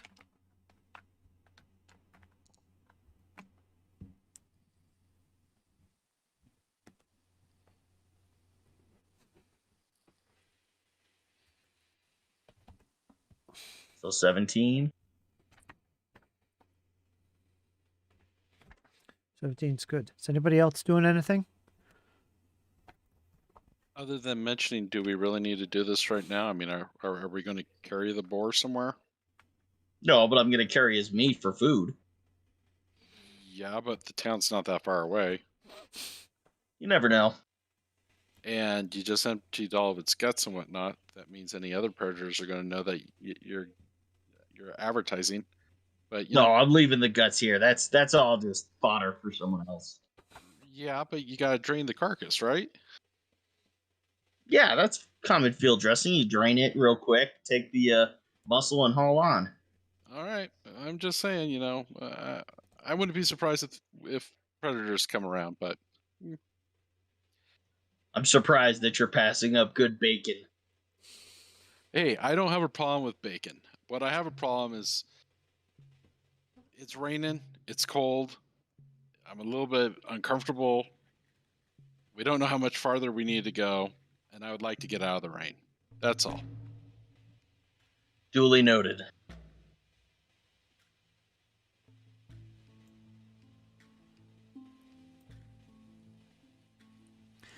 Takes some extra time. You got to kind of sit around and wait while Dreskin does all this. But he's quite efficient at it, actually. Good die roll. And after about an hour, got a decent amount of food. It's now early afternoon. The Gauntlet, only an hour away. You press on forward.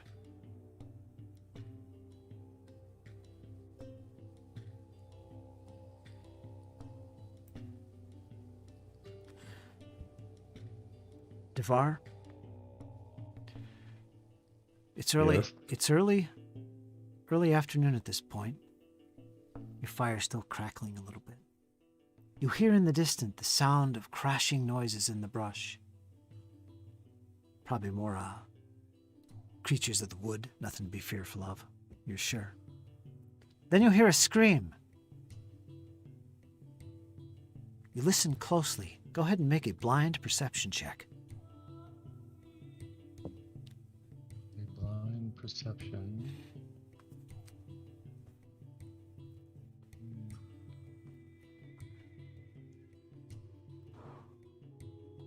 Where you type in the chat, there's a little drop-down menu. It says public role, private GM role, that kind of thing. You just choose from there. That sets your default to whatever that's set on.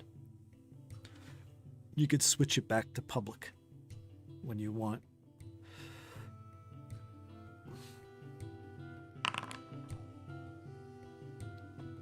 Let's see. Very good. It definitely sounds like battle. You hear a scream and a thud. Quite a distance away, however. What do you do?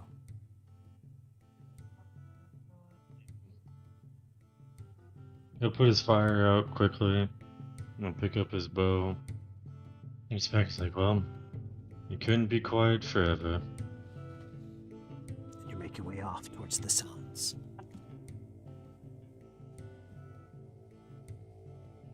And he's not hampered by thick underbrush because the forest is his area.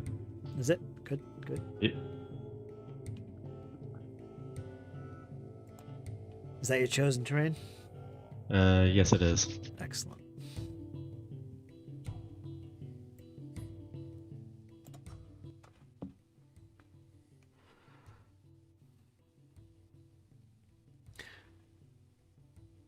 Ramirez, you there? Mm-hmm. Yes.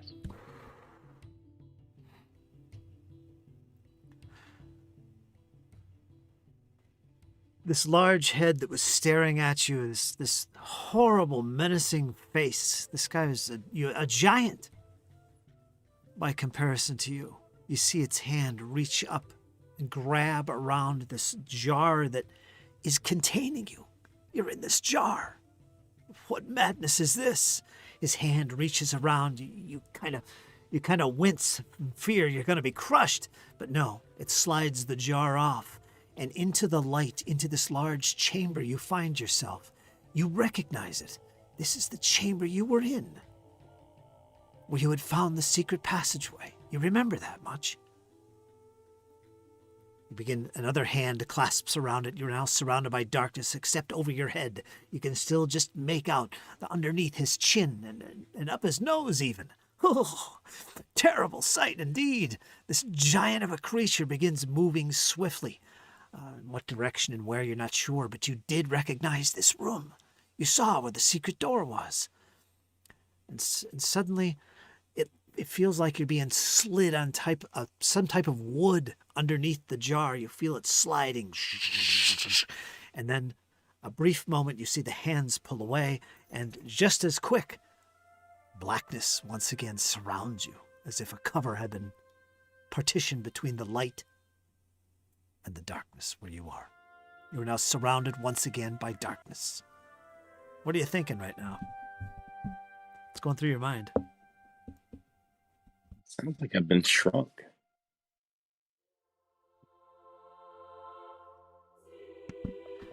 If you think you want to make any kind of rolls, or What was that? if you think you want to make any kind of rolls, dice rolls for something, like a check for something or anything, just let me know. Think about what you would like to do next at this point.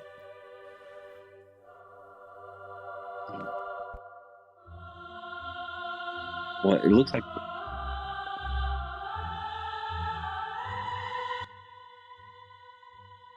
I'm just surrounded by darkness, right? Yeah. Whatever it was, it basically took you from one location and moved you to another location, and the darkness returned like as if a cloth was draped in front of you again between the light. So you're now sitting like you were before, but probably in a different location now. Whatever it was picked you up and moved you. And it's just this big giant.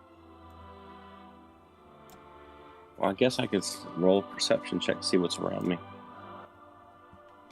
See if I can peer, see anything. Okay, give me a blind GM roll.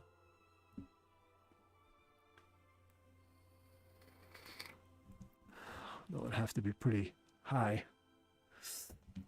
You are in complete darkness.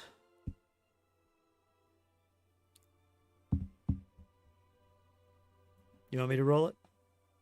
Yeah, it's just not rolling for me. What's your perception modifier? Let's see. 7 plus 7?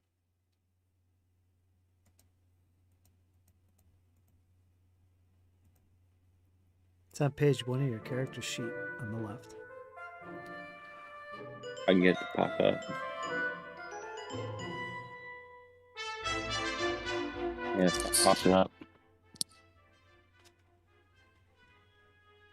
Do you see it? I just need to know the value. I do not see it. All right, let me find it. I don't have my character sheet. It's not popping up. Unprepared players.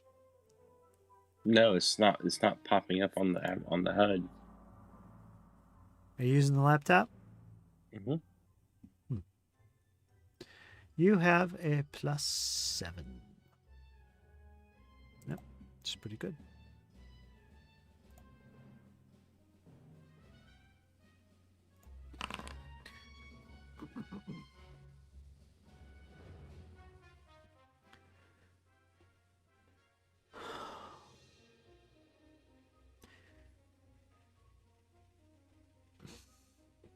Well, at the moment, there's no light. You can't really see anything. However, you do hear whatever that creature was on the other side shifting around and mumbling to himself, although you can't make out what it is saying.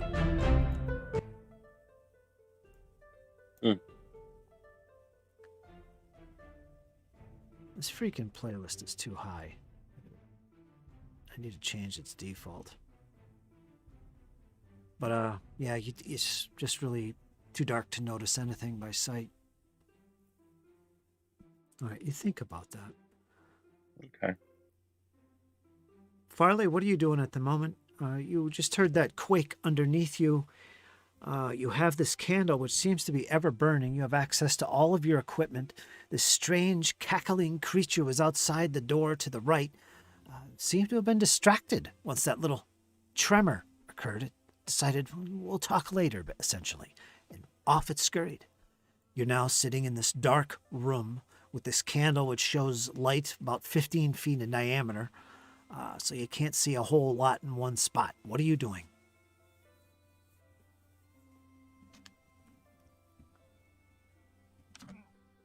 I don't believe there's much I can do besides basically just slam on the door repeatedly.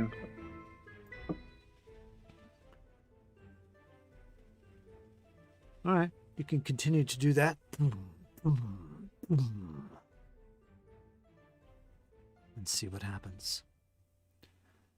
Duvar, I need you to make a survival check as you try and track whatever was making those sounds.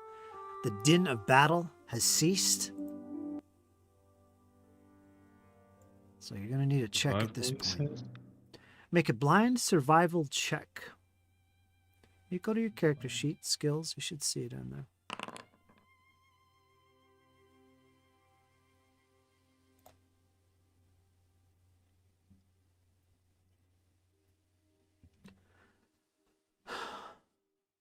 You make your way through the underbrush, you're hopping a few downed logs here and there. You stop, you pause, you listen.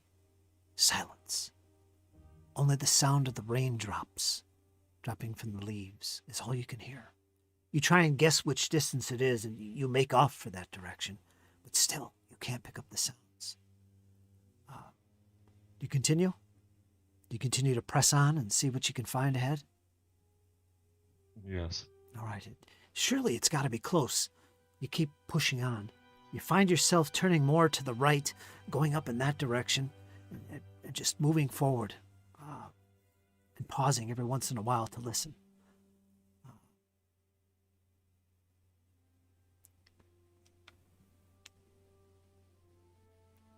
Dreskin, Davram, Thoraz, you're closing in.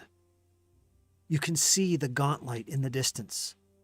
The woods is starting to pass away from behind you as you enter a more open space. You are entering the fog fen at this point. You can see ahead the ruins as well as this great rising, piercing the sky almost, this lighthouse, which looks to be in perfect condition. And you begin to move towards it, being cautious of your steps. This is the fog fen. What the path does continue. You can still make it out and follow along that path. And it looks like it leads to the ruins and the entry to the ruins themselves. Do you push on? Yes. All right. Describe to me, as you come out of the woods and move along this path together in your marching order, Thozar in the back, Dreskin and Davram in front. What's going through your heads? Are you in conversation? Are you being quiet and hush and sneaking, or what do you guys look like at this stage as you approach the gauntlet?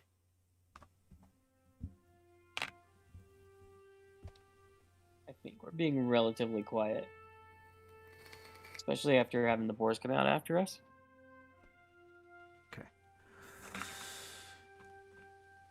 It's kind of rainy and cold, and I feel like somebody's constantly watching us.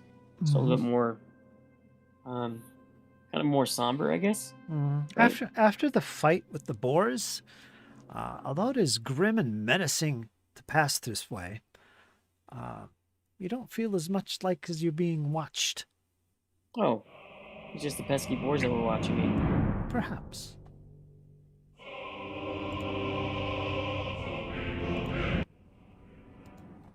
All right. In that Boars of case, what was that? The Boars of Doom. The Boars of Doom. All right. At this stage, I'm going to make this roll.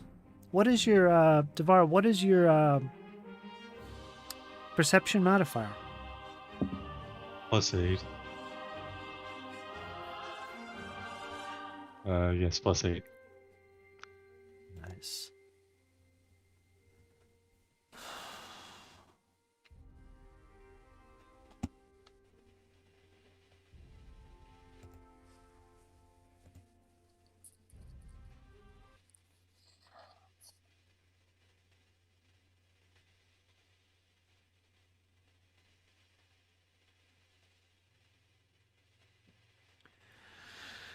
As you make your way through the Devar, as you make your way through the underbrush, finding your path, you're pretty good at this. You find yourself getting closer and closer to the gauntlet, something you've heard of before. You do see it. It's garnered your attention, but even more attention you give to the 3 humanoids who are closing in on one of the structures of the ruins. You can see them. They're just in sight. They're not far away. Maybe 60 feet. You hunker down, trying to be motionless and quiet. And you see these 3 individuals. What do? You can't make out what they are or who they are, but you do see them. They seem to have come up to this one building in the ruins and have stopped. And they're standing there. They look like they're muttering to themselves, trying to be quiet and hush, perhaps. What do? Yeah, he would try to sneak closer to hear what they're saying. Oh, okay. They're about 60 feet away. What I want you to do is I want you to make a stealth check. You're already in cover. This is a stealth check.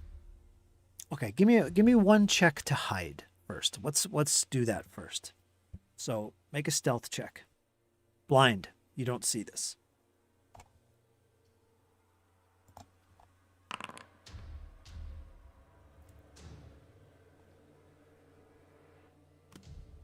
Oh, okay, you did it right. You got it. You got it. Okay, it said public for me for a moment. I was like, oh.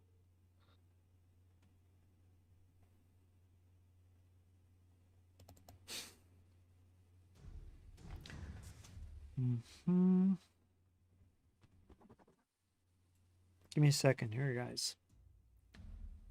Just 1 second. I gotta jot down a few notes so I don't have to look again. Okay.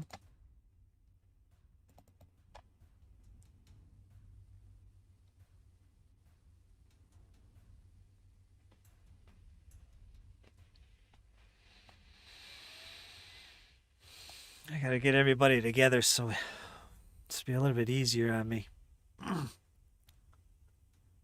Got 1, 2, 3, 4 groups of characters running all over the map. It's funny. At least 3 of you are together. Good fun. Those are.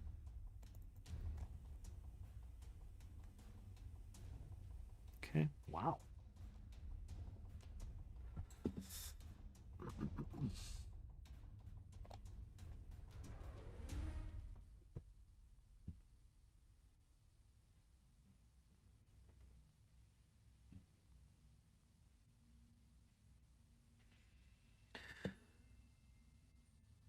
Those are Dreskin, Davram, you followed the path. It's very foggy. In fact, if you look at the map, you might see some mist floating around. It's about mid-afternoon at this point. Taking longer to get here than you had planned. However, mere 10 feet away, you have arrived at this great, not door, but barricade. You see planks and barrels and all kinds of stuff piled up over this double-doored entryway that stands before you. You can also see some other structures. They're all maybe 12, 15 feet high here and there. It's ruins. Everything has collapsed on itself except these few buildings that you can see.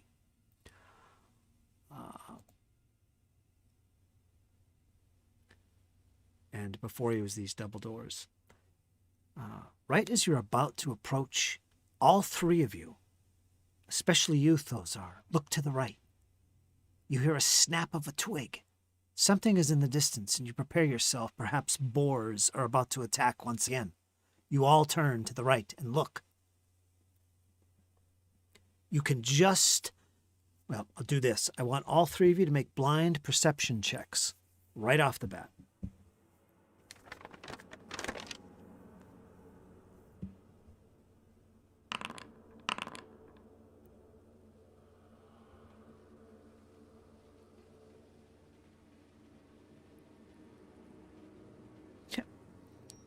That's cool. You guys couldn't see that. Somebody's died, did something special. But anyway, Thozar, you see it right away. You see the silhouette of... Devar, describe what Thozar sees in the distance. Describe yourself. Through the mist, what does he see? What do you look like as you try to be stealthy? You would see a more or less a man in studded leather armor, as he has his bow out, but he doesn't have an arrow notch just yet, as he's looking directly at everyone. But he's not making any hostile movements or anything like that. He's just stealthily sneaking up. And all three of you, Dreskin, Davram, Thozar, you all see him. You see this humanoid with bow in hand, about 60 feet away, seeming to try and look like he's being sneaky, but it's pretty obvious he's not being successful at that. You could just see him through the mists, and he's exposed himself. And also, Devar, you see that they are looking directly at you. Now, at this point,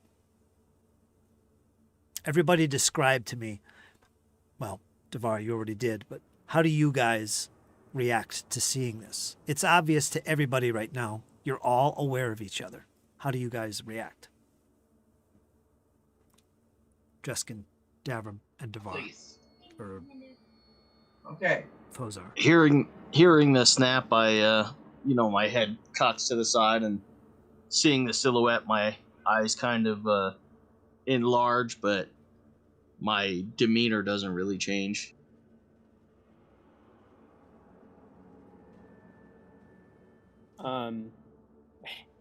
So Davram's just gonna wave. Hello. Is this your house?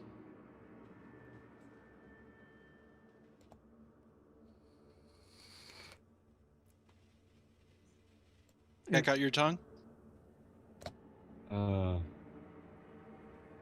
guess he'll put his bow back up. Like, thought you were going to be somebody that was, a little bit more hostile. Just because it's a cloudy day and a little bit of fog? Well, you're also by ruins, so you never know. Well, I guess.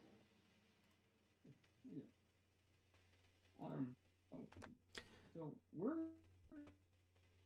Devar, can you see your token? Yes, I can. I just put you on the map. You're 60 feet away and to the right of these 3 individuals. Does anyone approach? I'm going to come within about halfway and say, "Good sir, have you happened to see any other people around these ruins recently? Last couple of days or so?"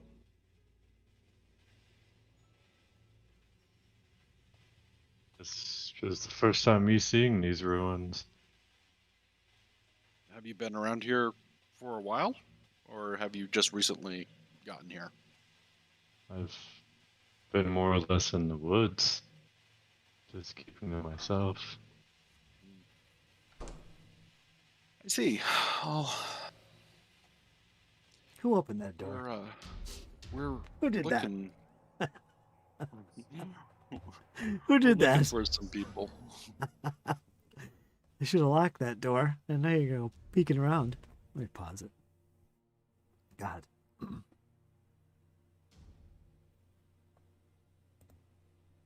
But I'm guessing you're about to explore the ruins? Yes, we're here to investigate a disappearance of sorts. There was a party of heroes that came this way about 10 days ago, and they haven't returned as of yet. So we're sent out to see if we can locate them and return any news of their whereabouts.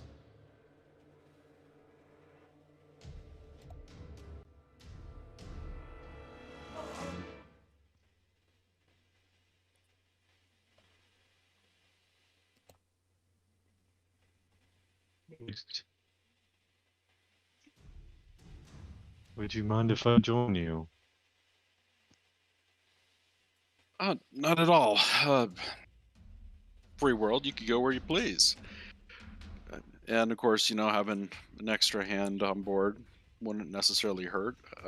There was a couple of boars that we ran into, and you never know, what else could lurk around here. I'm actually kind of surprised that they attacked us, but I guess not that surprising, I guess, now that I'm thinking about it. Can be fairly mean to you encroach on their territory. Well, they Yeah. didn't attack you guys. They attacked me. I wore my meat panties today. Yeah, and it smells like it too. Bacon. But my name is Devar. It's nice to meet everyone. Well met, Devar. Name's Davram. I'm Thozar. I'm Dreskin.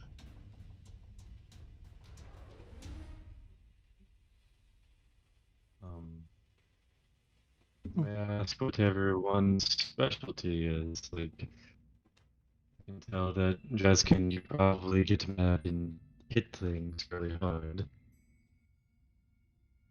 If the situation calls for it, I have been known to break a table or two.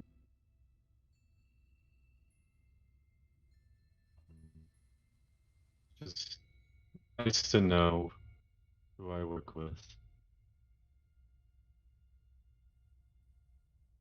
Got a bit of arcane in my blood. Wizard? Not quite, but not too far off.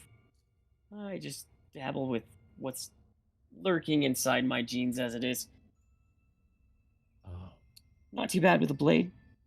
Fairly decent with opening things and getting places I shouldn't. Not too bad with the dice. Yeah, and I'm fairly decent with the dice.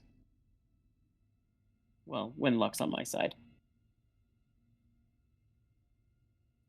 And as for myself, I am a follower of. Oh, sorry, I have a little bit of a hangover still from last night. Of kidding, Kalin. I just make sure that these two stay out of trouble if I can help it, and tend to whatever wounds that they might have. so you are a cleric? You could say so. I like to say that I'm more of a a free spirit that just happens to minister to those that are in need. All right.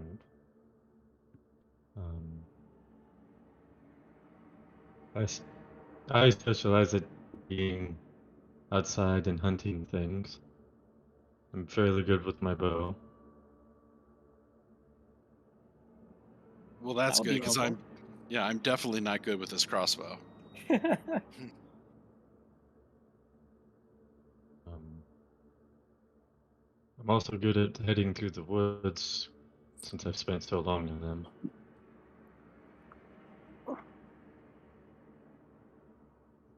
Would you say that you're somewhat of a tracker? Because I mean that could be very, very helpful to determine where this party went.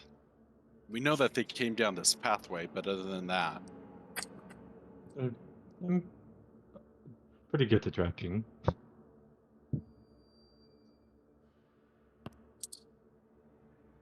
I've had to make a living off of it for us, so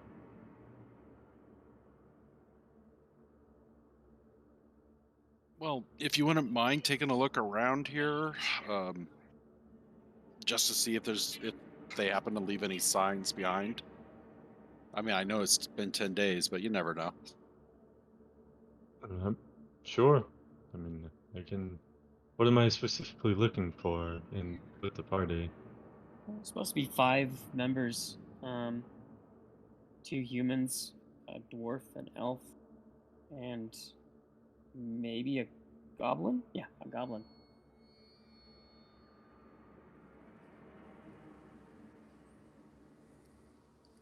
Yeah, he'll start looking around.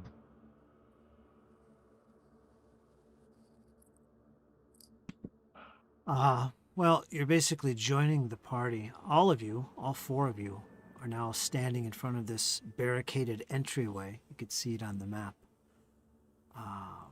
If you'd like to join the party, or if you want to actually explore outside and around the entranceway, you can do that as well. What you see on the map is what you can actually see. So, you tell me what you'd like to do. Either proceed to the door, which somebody opened real quick. It's actually a barricade, it's not a door. You'd have to get close to investigate to see what's beyond and whether you can get through.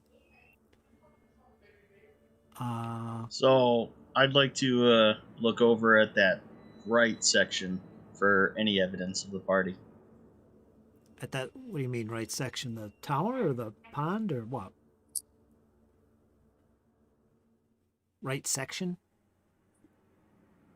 About 80 feet to the right and 30 feet up. I think you could ping if you hold down your left mouse button where you want to search. See if you can ping. I think I got it so you can do that. No? No, it doesn't look like it. Let me see if I can do that right here. Yeah, I can ping. Yeah, I see where you're at.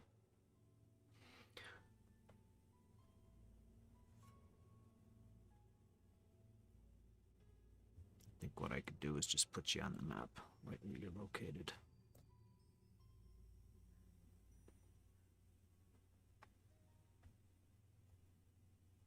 What about the rest of you? What are you doing? I'm gonna look around for tracks of this dead party, if there is any. Okay, give me a blind survival check. Tracking. Okay. No, you can do this public, actually.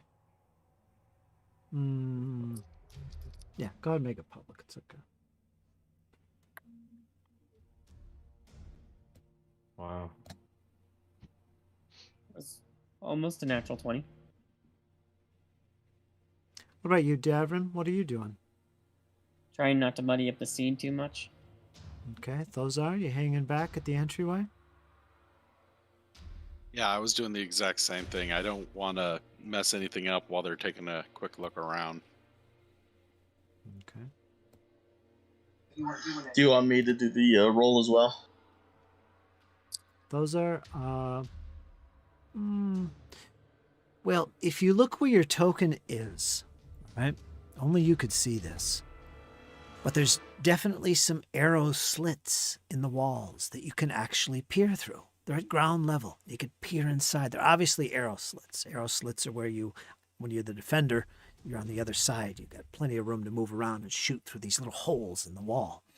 And you could peer through those, and you do actually have dark vision.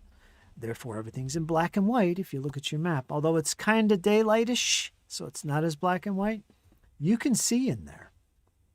And you hear voices. You don't see any movement, but you hear voices. Something is in there when you look over in Because this. in your mind, you're still gonna get what you want anyway. So screw anybody Can I else. determine what language? Yeah, in a second. Where you are right now, you could just make out, it looks like a throne. Some kind of great chair. It's ornamental, but it looks like it's been, hastily built, out of bits and pieces and junk. But you definitely see a throne in there.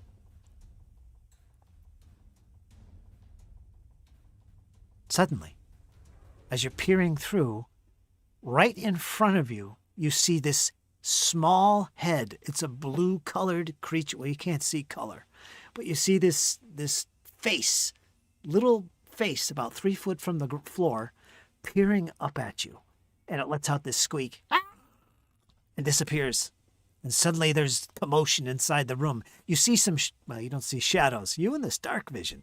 But yeah, you see these small 3 foot tall creatures scurrying about. It looks like they're screaming in some language you can't understand, running off to the sides, away from your location. Kind of dispersing and hiding. So then figure it out. I'll run back to the main trail in front of the barricade and tell the others what I just saw. All right, hold on. As you're doing that, and this is happening, Devar, did you make a roll for me? Yes, you did. I did. It was an 8. Yes, it was. Let's see, survival. Are we doing tracking or just looking for any types of clues of something around here? Camp or I was just something? looking, like any signs of a camp or like normal like footprints of people besides our own.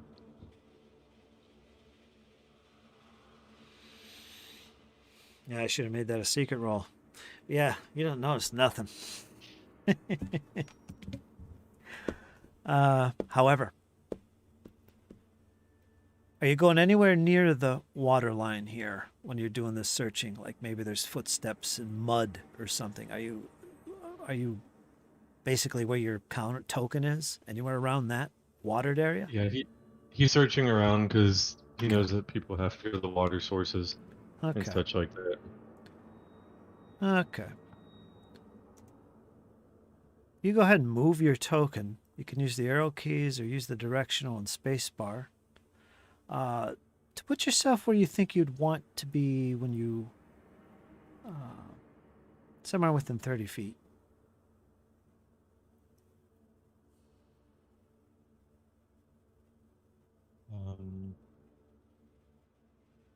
Just so I know where you are when you make your check. Or when I, Probably be about right here. Yeah.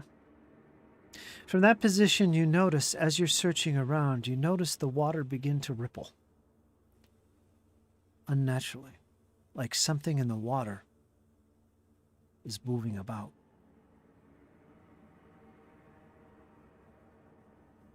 Whereas before, it wasn't. You do notice that. Otherwise, you don't really pick up on any tracks or footprints or signs of travel or anything like that? Can't really find anything of anyone, but I think there's something in this water.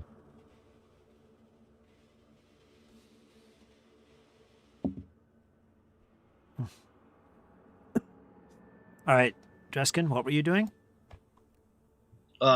Returning to the path and informing Thozar and Davram what I had just seen.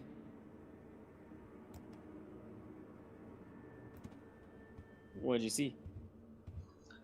So apparently there appears to be creatures in there, and from the small amount of visibility that I was able to see, they have some sort of structure to their organization. There appeared to be a makeshift throne, but these creatures were very small in stature, only coming up to about mid-thigh. And that's from that structure over there? Yes, correct.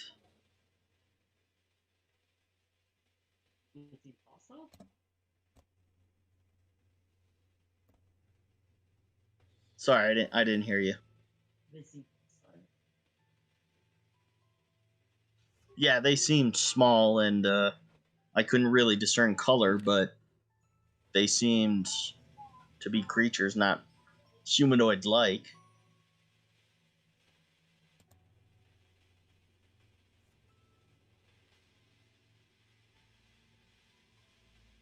Well, in that case,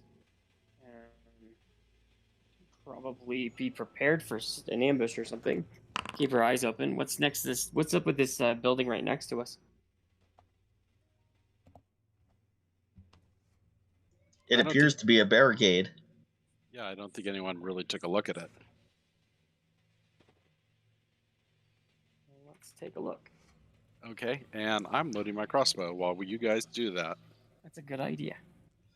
I'll take out my maul and use that to shove open any discernible part of the barricade.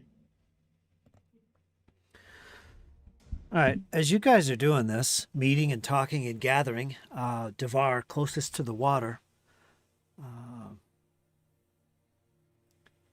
Devar, you notice, you look to the north, and there looks like there's, you could just make it out. It looks like over the water, there's a stone structure like a walkway or a bridge. All right. Coming from the direction Dreskin was coming from. He was looking through the one building on the right there, and he come running back over. He saw these creatures and all that. But part of that building, you can see, goes across the water like a bridge. And just as you're spotting this, you see one of those blue-faced creatures peer around the corner, and you see it throw something in the water. Splash! And it splashes right about... Oh, I could use my other... Right here, if you can look at that on the map, you'll see where I pinged. Right in there, there's a splash, and it goes kaplunk. And as all you guys are gathered, I'm going to assume close by to Devar at this stage, or are you other two, Thozar, are you guys still hanging back? Because I know you wanted to look at the barricade. Yeah, we were heading in that direction to start looking at the building. All right, because if you guys wanted to converse with each other where you're currently located on the map, you'd probably have to raise your voices pretty high. Yeah. But regardless, Devar, Dreskin, you're still here with Devar, talking as you are, and you hear that splash as well, and you turn to see it, and you see this kaplunk in the water, obviously. Something just chucks something in the water, and Devar saw something. And as that happens, suddenly, uh-oh, the GM just said the dreaded word.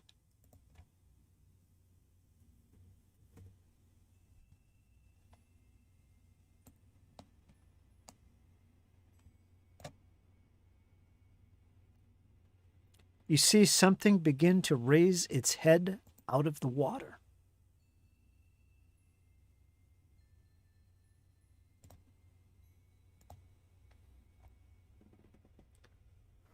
Devar and Dreskin can both see this, I believe. Yes, I can. On the map, and it doesn't look good.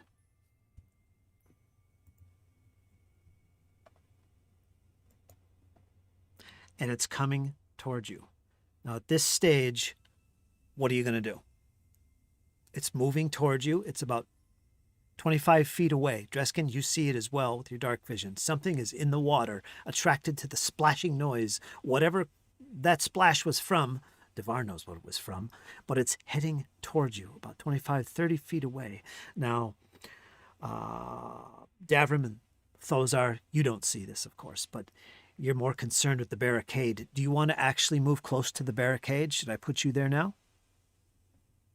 Yeah. All right. Yeah, I'd be moving towards the barricade. Okay. I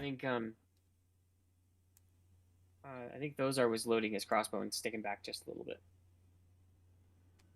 Okay, in that case, we might as well get tokens out. Everybody's all over the place here, so let me put them out on the map. Thozar, I'll put you back here.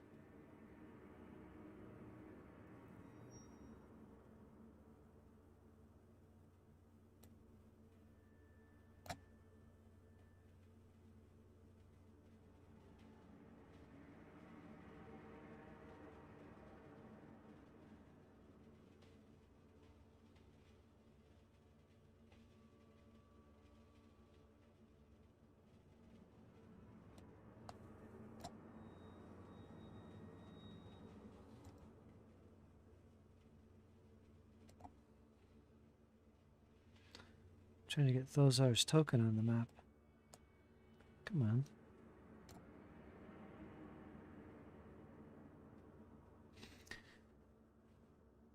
Can't get your token to come on the map. What's going on here? Do you see your token, Thozar?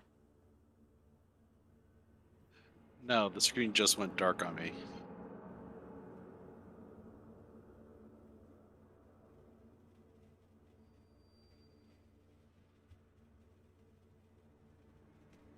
Okay, wait a minute. Does anybody see Thozar's token? I do not. Does anyone else's screen went black? Because my GM's alcove went black. No, mine's fine.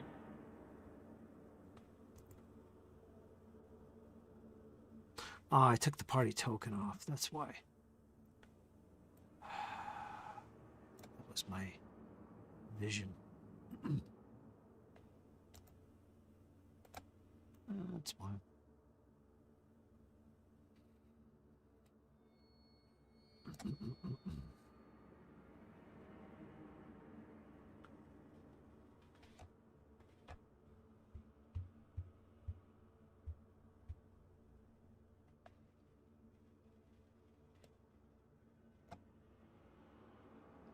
There you go. Yay! Yeah, finally. All right, so you're about there loading the crossbow. The other two are over here. They see something coming.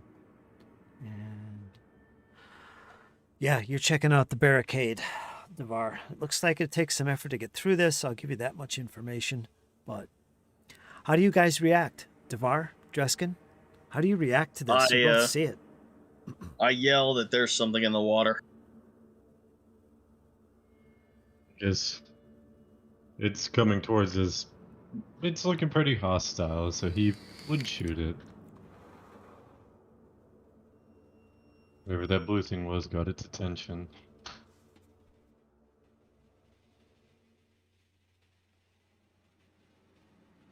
Are you shooting at it? Yes, I am shooting at it. Sorry, yeah, I had myself muted by accident. But Okay. yeah. So let's put everybody in initiative order then. An attack has commenced.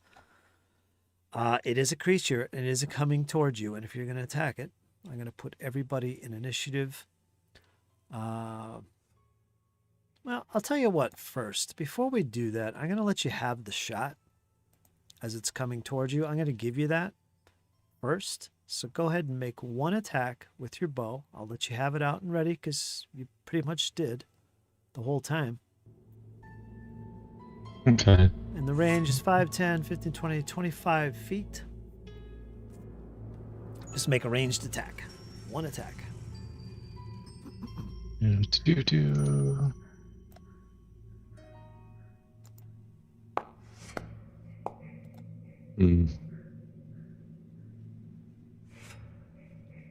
11. Your die rolls are not on par today. No, they're not.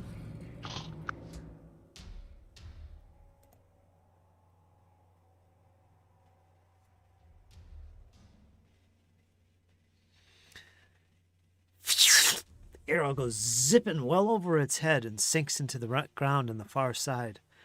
Go ahead and make a blind perception roll. I'm making a lot of roll. I'm calling for a lot of perception checks tonight. Wow. Go ahead and make a blind perception roll as the arrow shoots over its head. I want to see if you could spot something.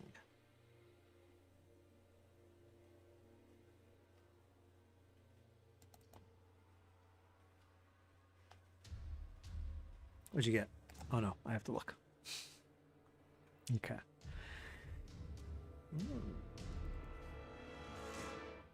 Always careful to watch where your arrows sink into the ground, and perhaps they could be retrieved. You take much time to carve your own arrows. But I will read this little text for you. Swaths of... wrong one. Sorry. Wow. Tangles of reeds grow in thick clusters around the edge of this muddy pond. You notice that. The water appears murky with algae and half-decayed. A half-decayed body. It looks to be 3 foot tall, right where your arrow sinks in over the head of this creature. You can see this in the distance on the other side of this little pond. It looks like a body sticking out or in the sand of the beach. Yes, you definitely can see something like a body, half buried in mud and leaves. And that's where your arrow's stuck. So you're fortunate in that regard.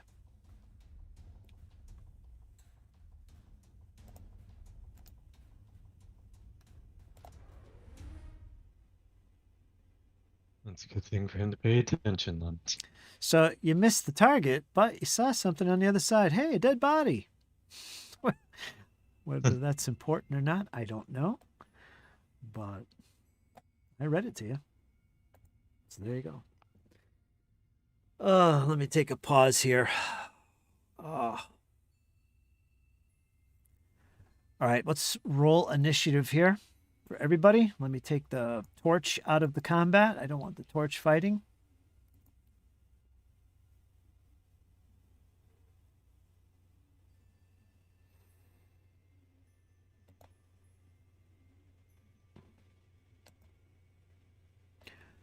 And everybody's going to be rolling perception for their initiative. So in the combat tracker, you could just bring that out and hit those dice.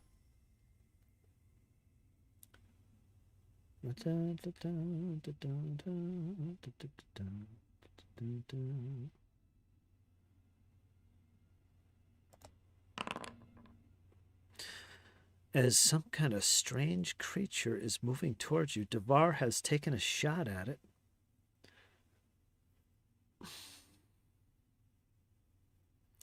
For some reason, I still got the torch in the combat. How do I get him out of there? Remove participant. Think. Can you guys see? Yeah, never mind. I can see it.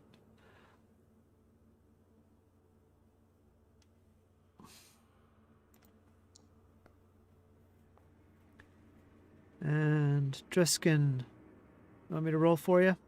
Oh, no, you got it. Whoever hasn't rolled, I don't see Dreskin's roll.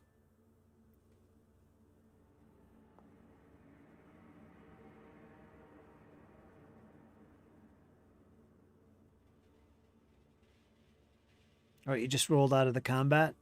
Did oh damn this music.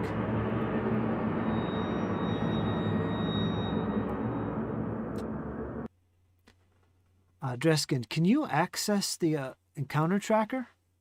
Do you know where it is? Yeah, but it's not giving me the option. Like, I'll pull it up. It says no active encounter.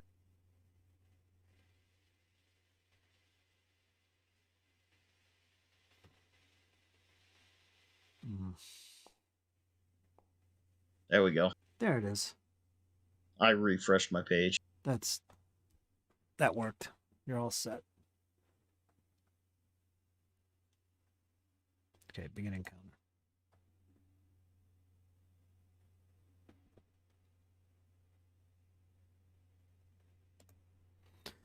You're up first, Dreskin, with a solid 26. You see this creature about 30 feet away. Devar just took a shot at it. Got its attention for sure. It's coming towards you. What do? All you see is this big bulbous head with looks like eyes popping out of the water. You're up first, my friend. Did Thozar and Davram hear there's something in the water? Yes, they did. Okay, and then so I'll take this step back and I'll take out my maul and just be ready. All right, step back, draw a weapon. 2 actions to get it ready. You are... Yeah, you know what you are. Clumsy. Thozar, you're up next. You hear these screams. Something in the water up ahead has been spotted. Devar took a shot. You see your friend Dreskin back away from the water's edge with his big traditional huge weapon in hand, ready to strike. What do? I bring that heavy crossbow up to an aimed position, and the first hostile thing that comes out of the water, I'm shooting. Okay. Ready in action then? Correct. Okay. All right. Before we go to Devar, what I want to do at this point is I want to bring Patrick and Byron into the action. And how I'm going to do this, give me one little moment.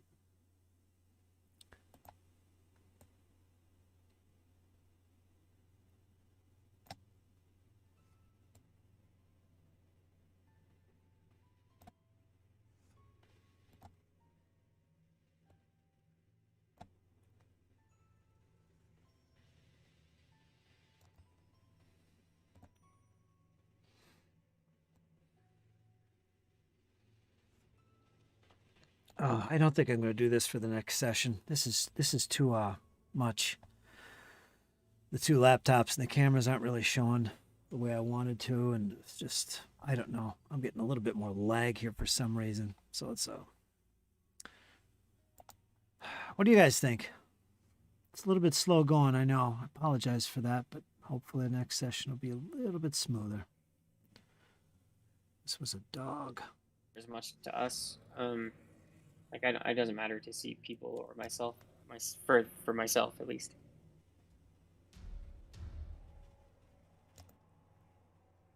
Let me see if I could do something. I want to bring those guys into the action here. If that's even possible.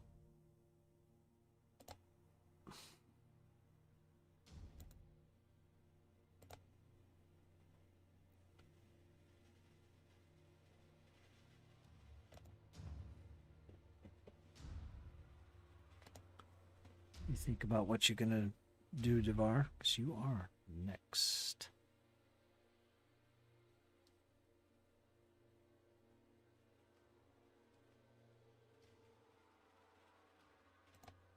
Let me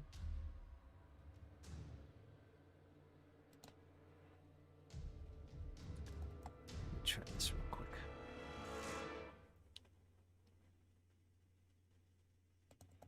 Come on, I double-clicked to open, damn it.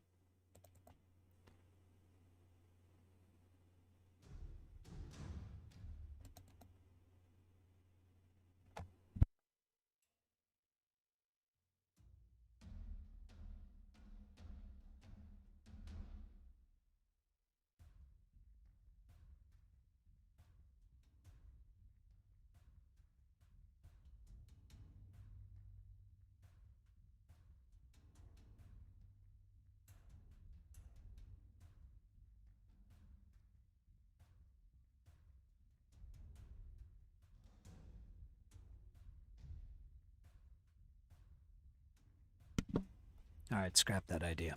Devar, you are up next. Yes. You hear Thozar behind you. He's readying that crossbow of his. You got your bow ready. You took a shot. I think it's a reload of, is it 0? I think you could Yes, shoot and 0. fire in one go. Yep. Okay. He'll take. Oh, that's the. He'll take. He'll step back 10 feet Okay, it's a stride. and then shoot again. 35 feet.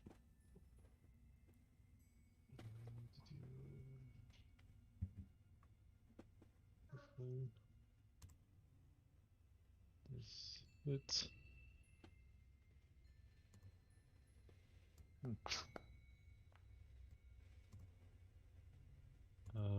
18. I believe that's a hit.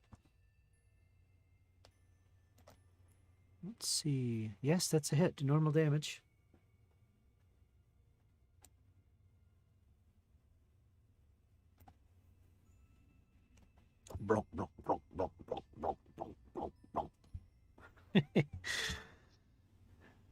Okay, that's 2 actions. You got 1 more action. You can fire a second time if you wish or try something else. It's all up to you. What would you like? Well, you hit. What was your damage? 3. 3 points of piercing damage. -3. It sinks deep into it. It goes through the water. It obviously strikes the creature. You see it kind of arch up out of the water a little bit as the arrow sinks into its flesh.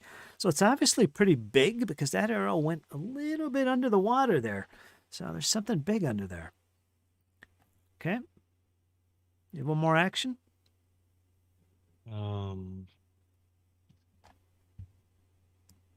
No, that's all I'm gonna do. Everything else takes 2 actions that I have. Can't you attack again? I can. I have hunted shot. Oh. This is if I would make this my hunted creature. Yeah, that takes actions too. Yeah. Well, I'm just saying that you can shoot a second time if you want. That would Oh, okay, then without -5. That would be with a -5. I mean, he'll try it again. Okay.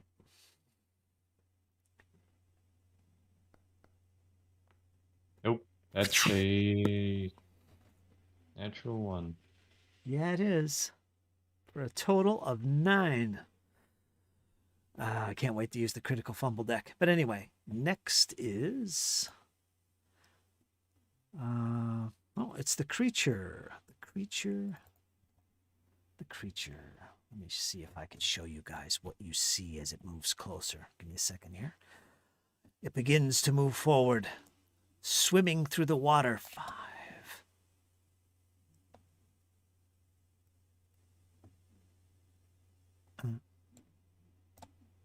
Now let me take a quick look and see what I want to do here.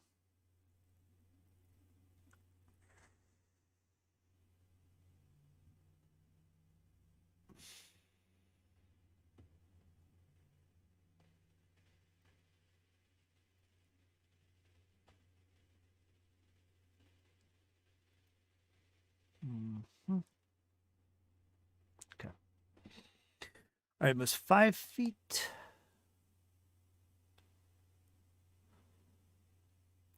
And it comes up onto the shore.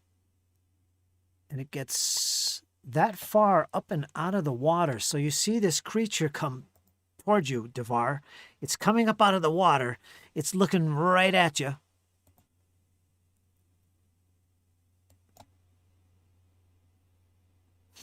That's just the token. I didn't want to show you that. Where's its art?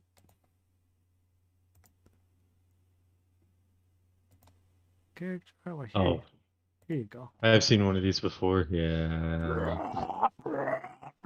It's got these big horn-like things which are scaly, and it looks like giant eyebrows. It's big, and it's got these horrible fangs from its maw.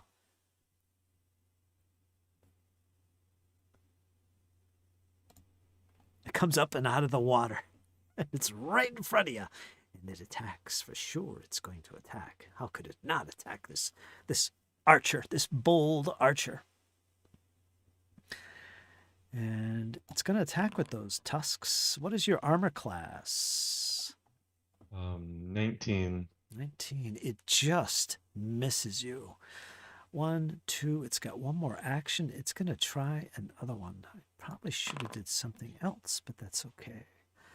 It makes another attack with these big claws in its mouth, or tusks. And no, it misses clearly. You're able to dodge out of the way just in time. The creature's turn is done. We're going to go to... And I get a shot on it, right? Oh, yeah, that's right. You had a readied shot. Well, I'll let you fire at him at any point along his path. I know you said as soon as you see it moving towards you guys, but if you want to wait till he comes out of the water, I'll let you have a free shot there. Oh, yeah, I wanted him to come out of the water in order to shoot him. Okay. And I'm going to fire, but while I'm firing, oh my God, it's a saber-toothed frog. Let's check your range there. I have like 120. That's your range increment? Yeah. Yeah, it's Well a within heavy that. crossbow. That's It right. goes far. Okay, roll your attack. I'll assume you're loaded and good to go.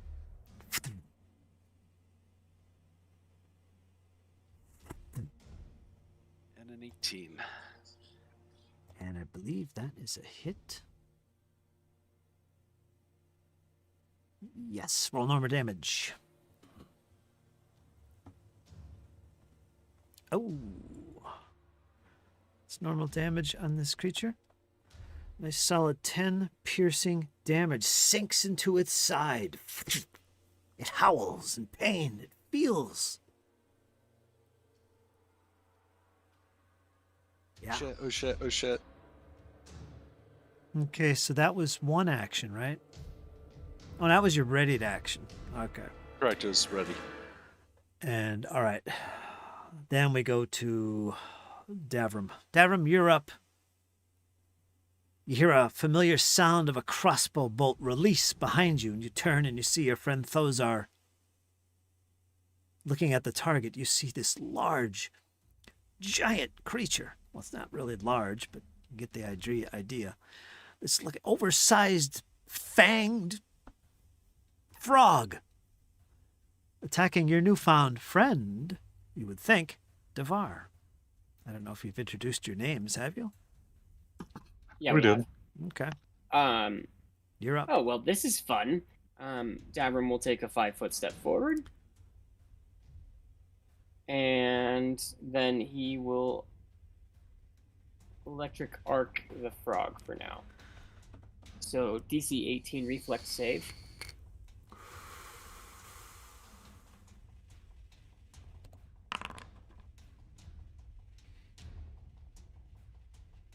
It is successful.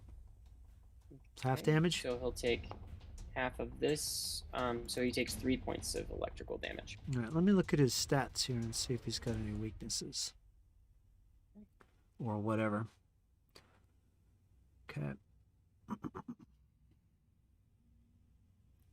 Just figured he's a water-based beast. Wondering if he Yeah, would you be never know. extra damage. You never know. KFC. 6 points. KFC frog. Okay.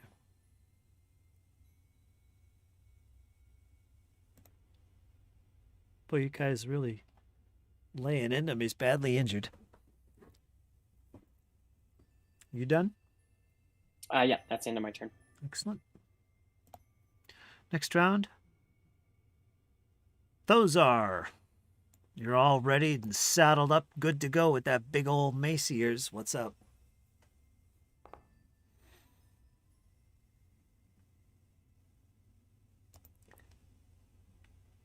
No.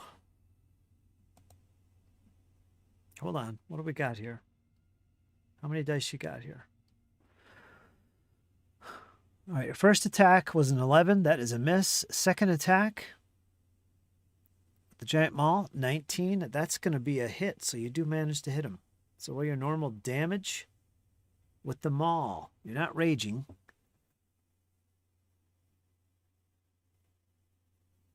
Five points damage. Normal damage.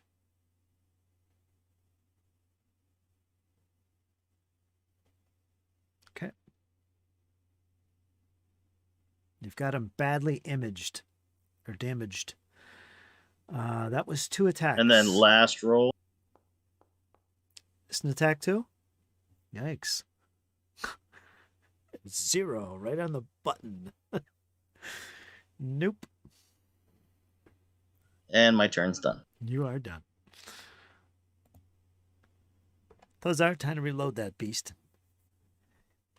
You can hear your friend not Thozar, but Dreskin hammering away on this big wet sack of frog, doing all kinds of damage. More goo and slime and some blood shooting everywhere.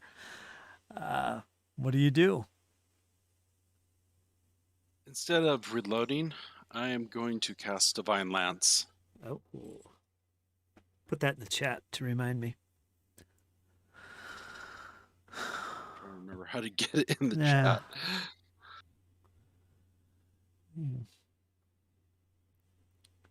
Divine Lance. There it is. There we go. Oh yeah, it's that alignment thing. What were you choosing? Actually, I'm thinking that this is not going to do anything, but I already said it. So I'm going to go with lawful. Wait a minute. It's not lawful. Chaotic.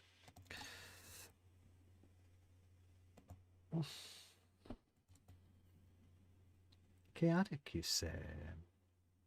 Yep.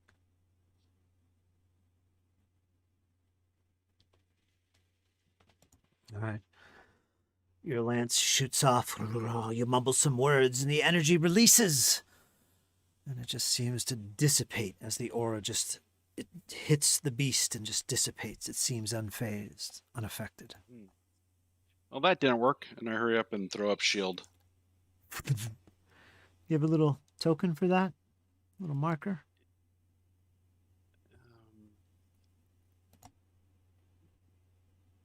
Well, soon. Come on, close this damn sheet.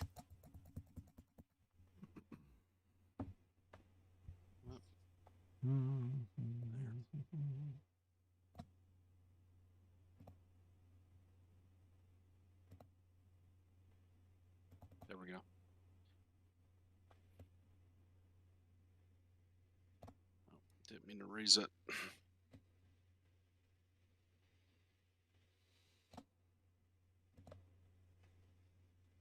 There we go.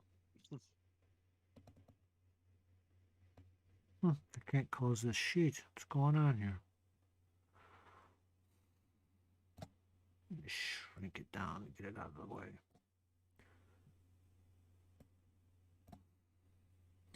All right, you released the energy. It didn't seem to do anything.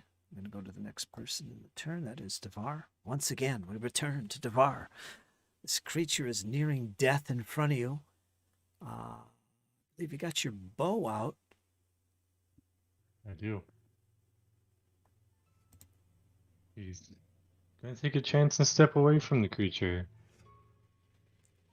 Okay. You can always try. 5, 10, 15, 20, 25. As far as I can move.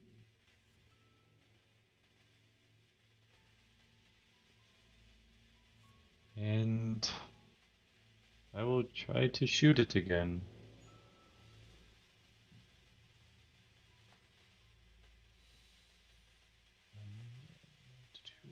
Here it is.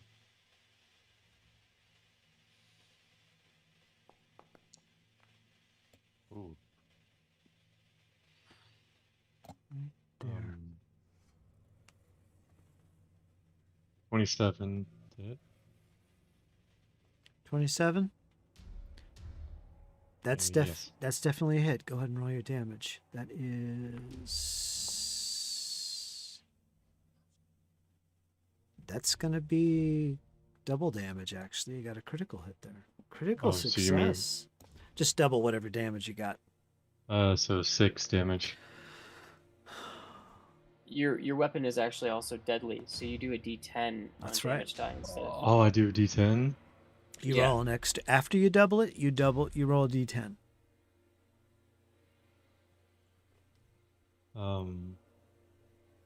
What was your damage? I don't see it in the chat. It says 3. All right, so doubled. That'll be 6. Now add a d10 to that. Deadly d10. 10. Yep.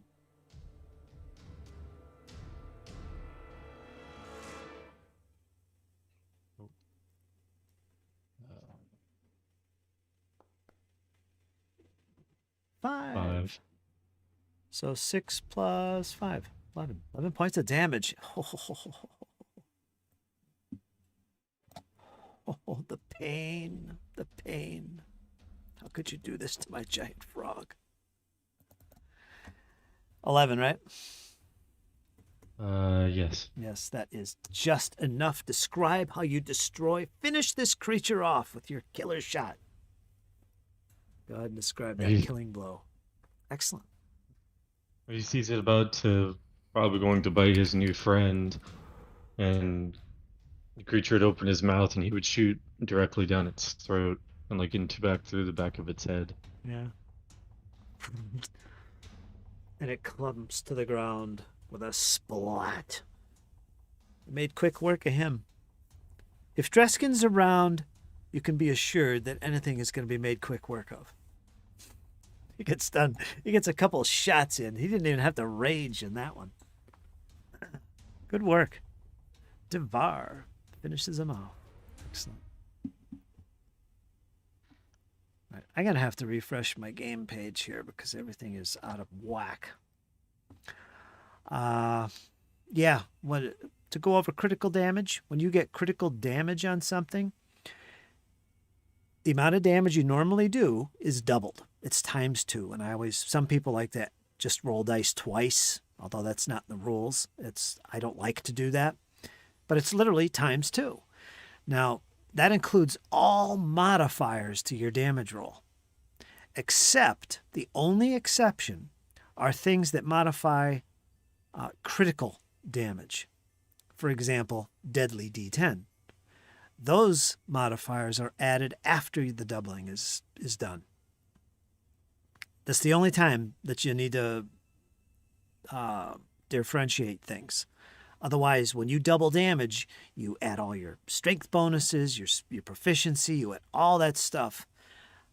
As long as it doesn't say it specifically adds to critical damage, you're fine. It's going to be doubled. Okay? All right. So that's how that works. So your deadly D10, that'll always add after your critical damage is doubled, which is pretty cool. It's pretty cool. All right, let's see if I can close this page. Very good, Devar. That's your first kill of the game. Saber-toothed frog. Yeah. Did you fight one of these before in the past? I play a game in real life that's Pathfinder, Yeah. and it has these monsters in it. Yeah. I won't say what it's called, but they're fun. I didn't use its special attack, which I probably But should. Devar know what this is. Yeah. Never seen that before.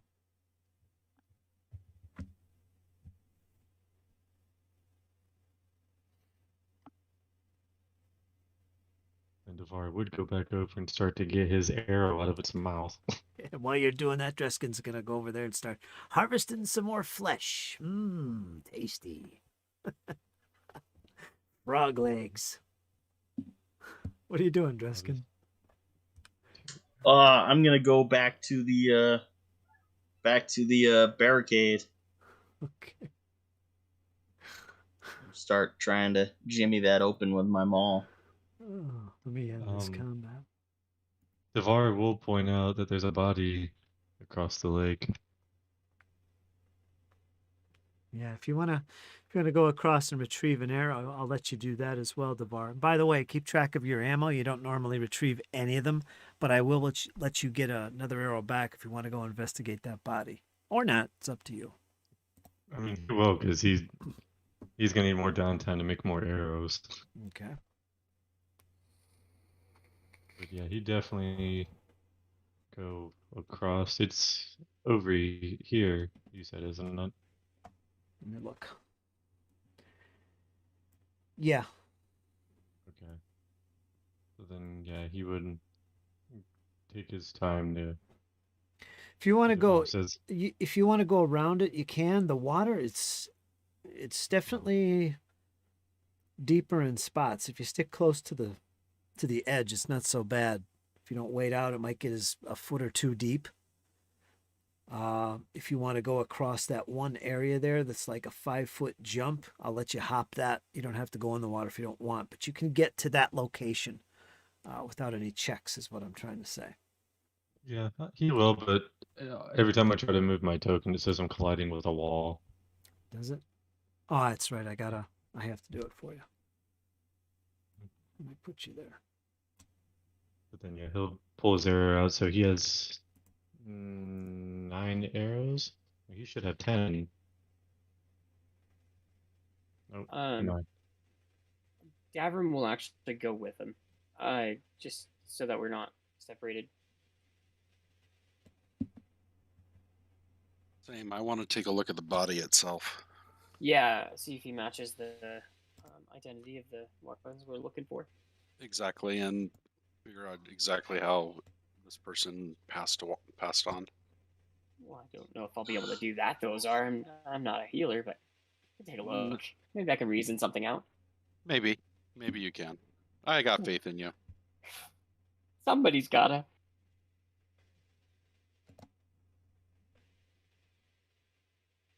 So as I see them walking back towards the bank, I'll, provide cover for them, I guess, with a javelin in case another one of those creatures comes out.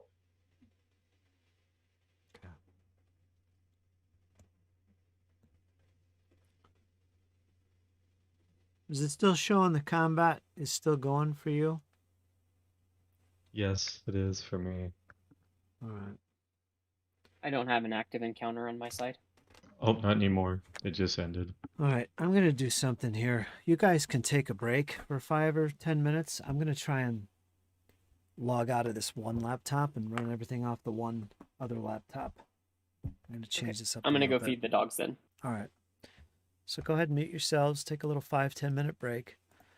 Byron, Patrick, if you're still there, you take a break, and I'm going to try and get back to you guys in the next 10 minutes or so. So let's do that.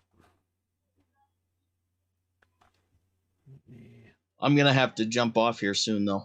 All right, that's okay. We'll go as far as we can. Do you want to leave now, or do you want to come back for 10 minutes and play for another whatever? No, you guys can keep going along with my character. All right. All right, Dreskin. It's been a super good session so far, though. I am definitely loving it. Good. It's a little rough, this one, because I'm doing something different today and it's not working out. So next session, I'm going to iron some things out, be much smoother, I hope. That's okay. It's still an excellent experience. Excellent. Thanks, my friend. I'll let you know when the next session is, probably within the next 7 days. Fingers crossed. Sounds good. I'll see you guys later. Take care, my friend. Toodaloo, toodaloo. Have fun, friend. All right, let me log out of this. I can't log out. But yes, as I was meaning, I've seen this monster before. I have a game on my console that is Kingmaker, that is also Pathfinder. They have those monsters in the game. Yeah. Kingmaker? It's Pathfinder Kingmaker. Yeah, I have that. That's pretty fun, that game. And I saw that monster, and I was like, I just fought these the other night. Ah, that's what it was. Lunch Foundry.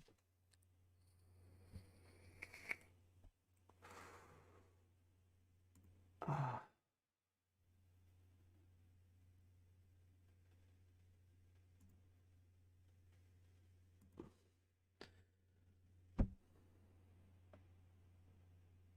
But no, this is my first session, actual session with you guys, and it is really fun. Yeah, you liking it? And that's Oh yeah.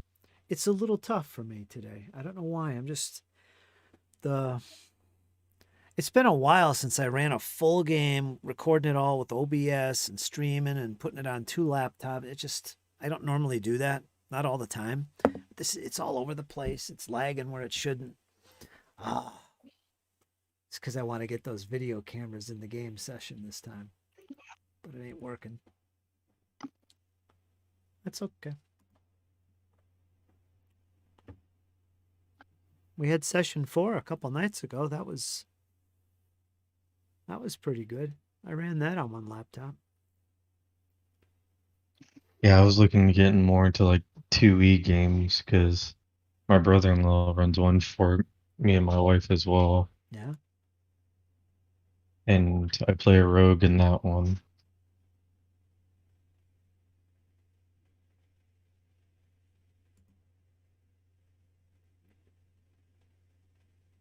Did you get the beginner's box? No, he's making his own campaign. Like he's writing out the own story. Yeah. Of a homebrew world that he had when we were playing Rise of the Rune Lords. Classic. Classic, classic.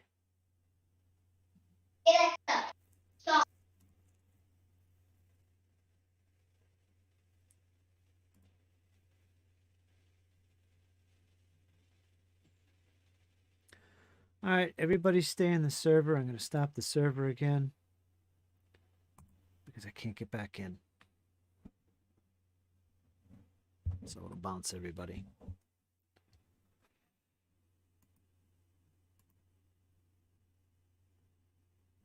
I'm going to run this on 1 laptop.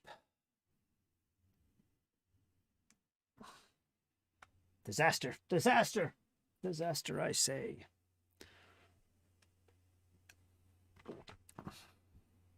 The tough one, another tough thing about this session is I got to balance it between, okay, we've got Ramirez here who's separated from Farley Tell as far as they know. That's 2 separate things I got to keep track of. And then I've got Devar who's just entering the group of the 3 other characters. So it's 4 groups to keep track of and try and keep my pacing right. Oh, I don't know. That's a challenge. I didn't get back to Patrick yet though. and Ramirez in a while. I don't even know if those guys are still there. Who's in the server? Patrick? Yeah, they're in there.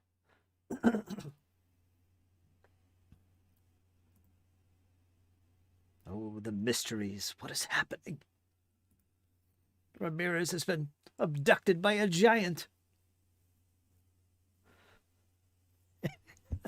Farley Tell. Who knows where he is? So what? Yeah, I'll wait till they come back. All right, let's get back in this game.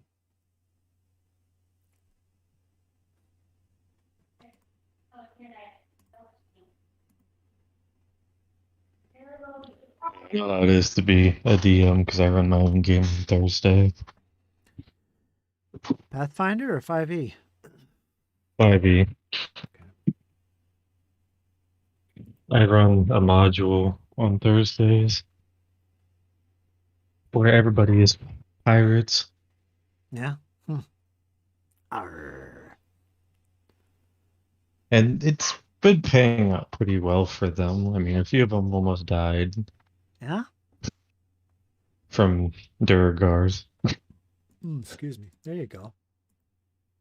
Gotta love the evil dwarves.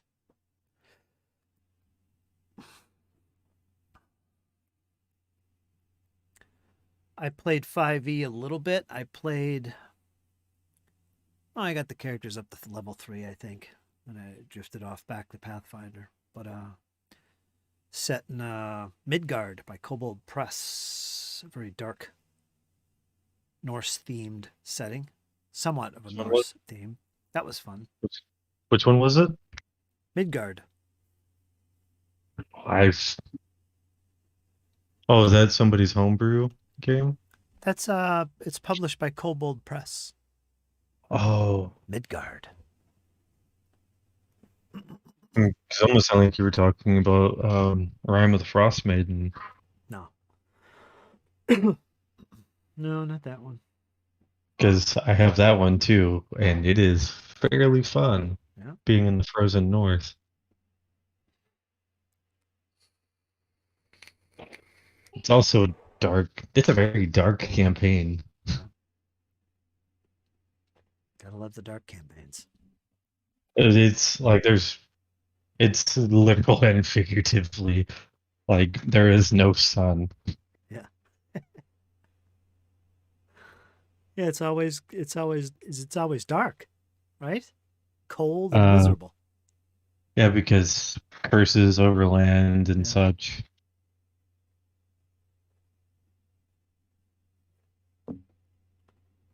Also played Strahd a lot too, killing that, Mr. Vampire.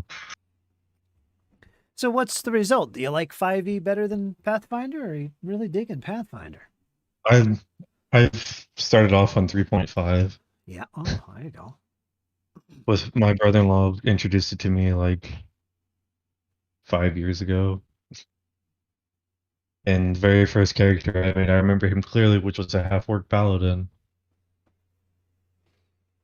And paladins in 3.5, I don't like the stipulation. It's either you're lawful good or chaotic evil. There is no in between. But I love Pathfinder because you have more creative process with him.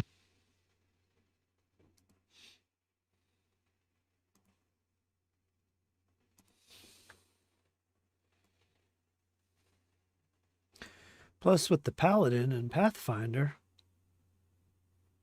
you got the champion. I think Pathfinder does the Paladin good, in my opinion, by making, the different types based on the alignment. It's still deity-based, but a Paladin is a true Paladin. It can only serve lawful good gods, and that's the Paladin. That's the classic lay on hands, turn evil type of cleric. That's the Paladin. But it's part of the champion class. It's not a separate class. It's made up also of Avengers and what's the other one for neutral? They all have their own little thing based on the alignment of the gods they serve. So you're able to have like a lawful evil paladin. But he's not called a paladin. He has different powers. I forget what that's called. But you have those as well. Although they're not generally available to players, it is part of the champion class. I like that. I was playing a chaotic good champion in one game, but it just abruptly ended for some reason. Yeah. Like, I was having fun with him because I like this. I like having. He was basically the freedom type of paladin. Like, didn't like the bonds of slavery and stuff like that. He actually served Sarenrae. Yeah, awesome. My favorite. The Light of Sarenrae. Or who was the one from Greyhawk? The other one I really liked and played clerics of was Pillor. Remember? Pelor, yeah. I liked him too. Yeah, I've memorized a lot of the gods from Pathfinder and from 5e. Because my favorite goddess of all is the Raven Queen. It's either her or Kelemvor. All right. Because you guys can enter the game, by the way. It's all up and running. Okay. And let me just refresh the page.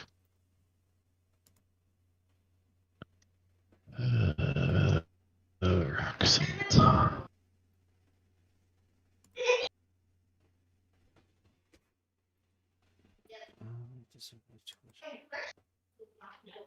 Settings. Why is that unworking now?